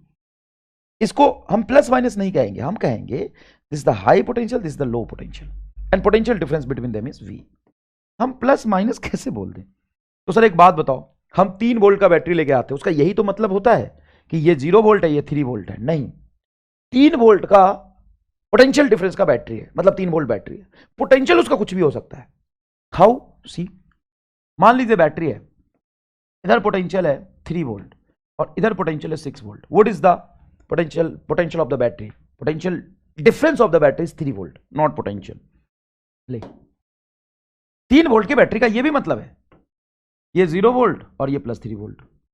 3 वोल्ट की बैटरी का ये भी मतलब है, ये 0 वोल्ट और ये माइनस 3 वोल्ट। ले लो उठा के, गैल भैंसिया पानी में, सारा कंसेप्ट गैल तेल लेने। यही चलते सवाल ना होता रहा तुमसे, इसीलिए सवाल नहीं होता है तुमसे, असली मतलब जानते ही नहीं हो। तुम तो ये समझ के बैठते हो कि ये 0 और ये 3 यही होता है, बस। ये नहीं होता, ये तीनों बैटरी सेम है और तीनों बैटरी सेम काम करेगा, तीनों बैटरी सेम करंट देगा किसी भी रेसिस्टेंस को। तीनों बैटरी का कॉन्फ़िगरेशन सेम है, तीनों बैटरी सेम है, तीनों जुड़वा वाई है, तीनों जुड़वा वाई है। All are same, exactly same, all are exactly same, कोई डिफरेंस नहीं है इसमें। भाई साहब तार तार कर दिया कंसेप्ट को। क्या सही क्या गलत पहचानो। Battery of 3 volt is wrong, battery of 3 volt potential difference is correct. Next, potential बोलना गलत है, प्लस माइनस बोलना गलत है, 0 वोल्ट बोलना गलत है, इसकी पोटेंशियल कुछ भी हो सकती है। अब देखो ना, ये बैटरी और ये बैटरी सेम है, इधर इसके इधर जीरो, इसके इधर जीरो है भाई साहब, समझ? फील आया कि नहीं आया बैटरी का, बताओ? बैटरी का पूरा फील आया कि नहीं आया, बताओ? बैटरी का। दूसरी बात, battery is not a source of charge, ये सोर्स ऑफ चार्ज नहीं है, ये चार्ज प्रोड्यूस नहीं करता है। कई कतई मिसकंसेप्शन कि बैटरी चार्ज देता है। अबे बैटरी के ससुर जी ने चार्ज दिया है दहेज में उसको, बैटरी के पास चार्ज होता ही नहीं तो देगा कहां से? क्या बात कर रहे हो, बैटरी तो चार्ज स्टोर करता है। बैटरी के पास एनर्जी होती है, बैटरी के पास एनर्जी होती है, it is the source of energy. Work done by the battery होता है, बैटरी वर्क करता है, कितना वर्क करता है, उससे चार्ज कितना फ्लो किया है, इससे चार्ज कितना फ्लो किया, मान लो Q, और इसका पोटेंशियल डिफरेंस जो है ना वो आपका V है। तो बैटरी जो काम करता है वो करता है Q delta V। Delta V is the correct statement, Q delta V, not V, ज्यादा सही होगा Q delta V। Work done by the battery is nothing but Q delta V। कितना चार्ज उससे पास किया है, passing charge, passing charge, and ये है potential difference. ये होता है total work done by the battery. कितना चार्ज पास किया है उसके पोटेंशियल डिफरेंस से मल्टीप्लाई कर दो, और जब ये चार्ज निगेटिव से घुस के पॉजिटिव की तरफ निकलता है तो ये work done by the battery positive आता है। अगर अगर अगर अगर ये आपका पोटेंशियल डिफरेंस तो है, ये आपका पोटेंशियल डिफरेंस डेल्टा वी तो है, लेकिन चार्ज ऐसे घुसा है तो भाई साहब ये बैटरी पे काम हो गया, भाई साहब किसी ने बैटरी पर काम कर दिया, बैटरी ने काम नहीं किया, बैटरी के अंदर चार्ज घुस के इधर से निकल रहा है पूरे लूप में, तो आप कहेंगे work done by the battery is minus Q delta we. Charge कितना घुसा है Q और पोटेंशियल डिफरेंस अभी, तो ये वर्क डन आएगा निगेटिव। ये बहुत जोरदार बात है, हमें याद रखना है। एक छोटा सा सवाल कि ये 0 वोल्ट का पोटेंशियल है, ग्राउंडेड है 0 वोल्ट, ये कैपेसिटर लगाया जिस पर चार्ज है, इस पर 10 माइक्रोकुलम और इस पर है -10 माइक्रोकुलम, कैपेसिटेंस है 2 माइक्रोफैराड। एक बैटरी है 10 वोल्ट पोटेंशियल, ईएमएफ बोले ना, तो बैटरी का पोटेंशियल डिफरेंस 10 वोल्ट का है, तो यहां पे पोटेंशियल पूछा है। इस तरह के सवाल को हम कैसे करते हैं, तो ध्यान से सुनिए, ध्यान से सुनिए, ध्यान से सुनिए। पहले एक बैटरी का सवाल कर लीजिए, एक बैटरी का सवाल कर लीजिए। मान लीजिए कि यहां पे पोटेंशियल है 6 वोल्ट का, ईएमएफ है 10 वोल्ट, तो यहां का पोटेंशियल बताइए कितना होगा। देखिए बेटा, जब बैटरी के हम लोअर टर्मिनल से हायर टर्मिनल पे जाते हैं, लोअर, मैं नहीं कर रहा हूं जीरो, लोअर से हायर पे जाते हैं, तो उसके ईएमएफ को हम ऐड करके देते हैं, क्योंकि इधर से इधर जाएंगे ना कूद के, अब लंबा कूद के जाना है तो इधर एनर्जी बढ़ जाएगा, तो क्या कर रहे हैं, इधर इधर का पोटेंशियल बोलिए 6 प्लस इसका ईएमएफ जोड़ देंगे, तो ईएमएफ मान लीजिए बैटरी का 10 वोल्ट का, तो हम लिखेंगे जो भी पोटेंशियल था यहां पे उसमें हम बैटरी का ईएमएफ जोड़ देते हैं 10, 6 प्लस 10 वोल्ट, ये आपका यहां का पोटेंशियल हो जाएगा, तो V हो जाएगा आपका 16 वोल्ट। फील आया इस बात का? अगर बैटरी आपका ऐसा है, यहां पे पोटेंशियल आपने 8 वोल्ट दिया है और ईएमएफ है आपका 2 वोल्ट का, यहां का पोटेंशियल बताइए, नहीं उल्टा कर दिया, रुको, अब बताइए यहां का पोटेंशियल बताइए कितना होगा। सुनिए बेटा, सर जरूरी है कि हमेशा लोअर से हम हायर पे जाए ना, अगर आप लोअर हायर से लोअर पे जाते हो, लोअर पे, तो तुम्हें पता है कि लोअर का पोटेंशियल कम होता है, तो तुम माइनस ईएमएफ करोगे, किसमें माइनस ईएमएफ करें, इसमें, तो क्या मिल जाएगा, ये मिल जाएगा, और अगर इधर से इधर जाते हो तो तुम प्लस ईएमएफ करोगे, और दोनों से आंसर सेम ही आएगा।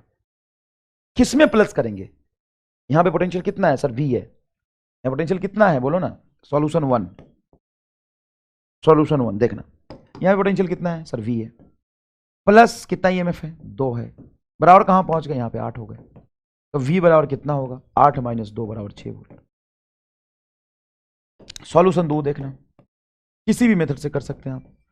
यहां पोटेंशियल कितना है सर, 8 है, हायर से लोअर में जाएंगे तो पोटेंशियल माइनस करेंगे, तो ये होगा तुम्हारा 8 में से माइनस करो 2 बराबर ये V मिलेगा, तो V बराबर कितना हो जाएगा सर, 6 वोल्ट हो जाएगा। तो अल्टीमेटली V कितना आया, 6 वोल्ट ही आया, चाहे तुम किधर से भी जाओ। अब है कि कैपेसिटर लगाओ तो क्या करेंगे, अब सुनना, ये तो 0 वोल्ट है, हाँ सर यहां का पोटेंशियल तो 0 वोल्ट है, ग्राउंड कर दिया, क्या हमें कैपेसिटर का चार्ज और कैपेसिटेंस दिया तो पोटेंशियल निकाल सकते हैं, हाँ भाई, Q बराबर सॉरी C बराबर Q बटा डेल्टा V होता है, तो डेल्टा V बराबर हो जाएगा Q बटा C, चार्ज बोलो 10 माइक्रोकुलम, पॉजिटिव मैग्नीट्यूड वाला लेंगे, और कैपेसिटेंस है 2 माइक्रोफैराड, तो सबसे पहले माइक्रो से माइक्रो कटेगा, आंसर आ जाएगा 5 वोल्ट। अब 5 वोल्ट में हायर पोटेंशियल पे कौन होगा? ये होगा हायर पोटेंशियल पे और ये होगा लोअर पोटेंशियल पे। तो कैपेसिटर को हटा के एक बैटरी जैसा बना सकते हैं, और बैटरी का हायर टर्मिनल उधर होगा जिधर कैपेसिटर का हायर पोटेंशियल था। ये 5 वोल्ट की कैपेसिटर हो गई। अरे सर जोरदार, तो बैटरी जैसा हो गया, और बैटरी से हमें खेलना आता है। हाँ, तो एक जोरदार कंसेप्ट यहां पे कि आप इसमें गुना भाग ना करें, एक जोरदार एमआई स्टार में बताता हूं। और आगे सवाल में रेसिस्टर भी आएगा, इंडक्टर भी आएगा, लेकिन सवाल में पता है कैसे कराऊंगा? सबको बैटरी बनवा दूंगा, और बैटरी में कूदना तुम्हें आता है, अभी सिखाया बैटरी में कूदना। तो 0 से कूद, सर माइनस करेंगे, हायर से लोअर पे जा रहे हैं, और फिर लोअर से हायर पे जा रहे हैं, प्लस करेंगे। तो बताओ 0 - 5 + 10 बराबर V बराबर 5 वोल्ट। आंसर हो गया। सर अगर इधर से जाए तो यहां पोटेंशियल कितना है? सर V, हमें यही निकालना है, तो V। अब हायर से लोअर पे जाओगे, देखो ये हाई है, यहां पे हाई होगा, इसके कंपेयर में इधर पोटेंशियल लो है, कितना? 10 वोल्ट का, तो -10। अब सर यहां पे हम पहुंच चुके हैं, और यहां से यहां तक जाएंगे तो लो से हाई पे जा रहे हैं, तो ऐड करेंगे, उल्टा जाएंगे तो +5 बराबर 0 है। तो V -10 - 5, V माइनस, देखो -10 + 5 -5 होगा, इज इक्वल टू 0। तो V बराबर हो जाएगा 5 वोल्ट। बोल समझ आया कि नहीं है? बताओ अच्छे से विजुअलाइज हुआ कि नहीं हुआ? अच्छे से विजुअलाइज हुआ। चलिए नेक्स्ट है चार्जिंग ऑफ कैपेसिटर, ये नेक्स्ट क्लास में करेंगे अपन। Charging of capacitor and energy loss and all, ये बहुत सारी चीजें होती हैं, तो होमवर्क करने में थोड़ा टाइम लग गया। ये नेक्स्ट क्लास में करेंगे चार्जिंग ऑफ कैपेसिटर। तो आपका बहुत बहुत धन्यवाद, मिलते हैं नेक्स्ट लेक्चर में। तब तक के लिए जय हिंद, जय भारत।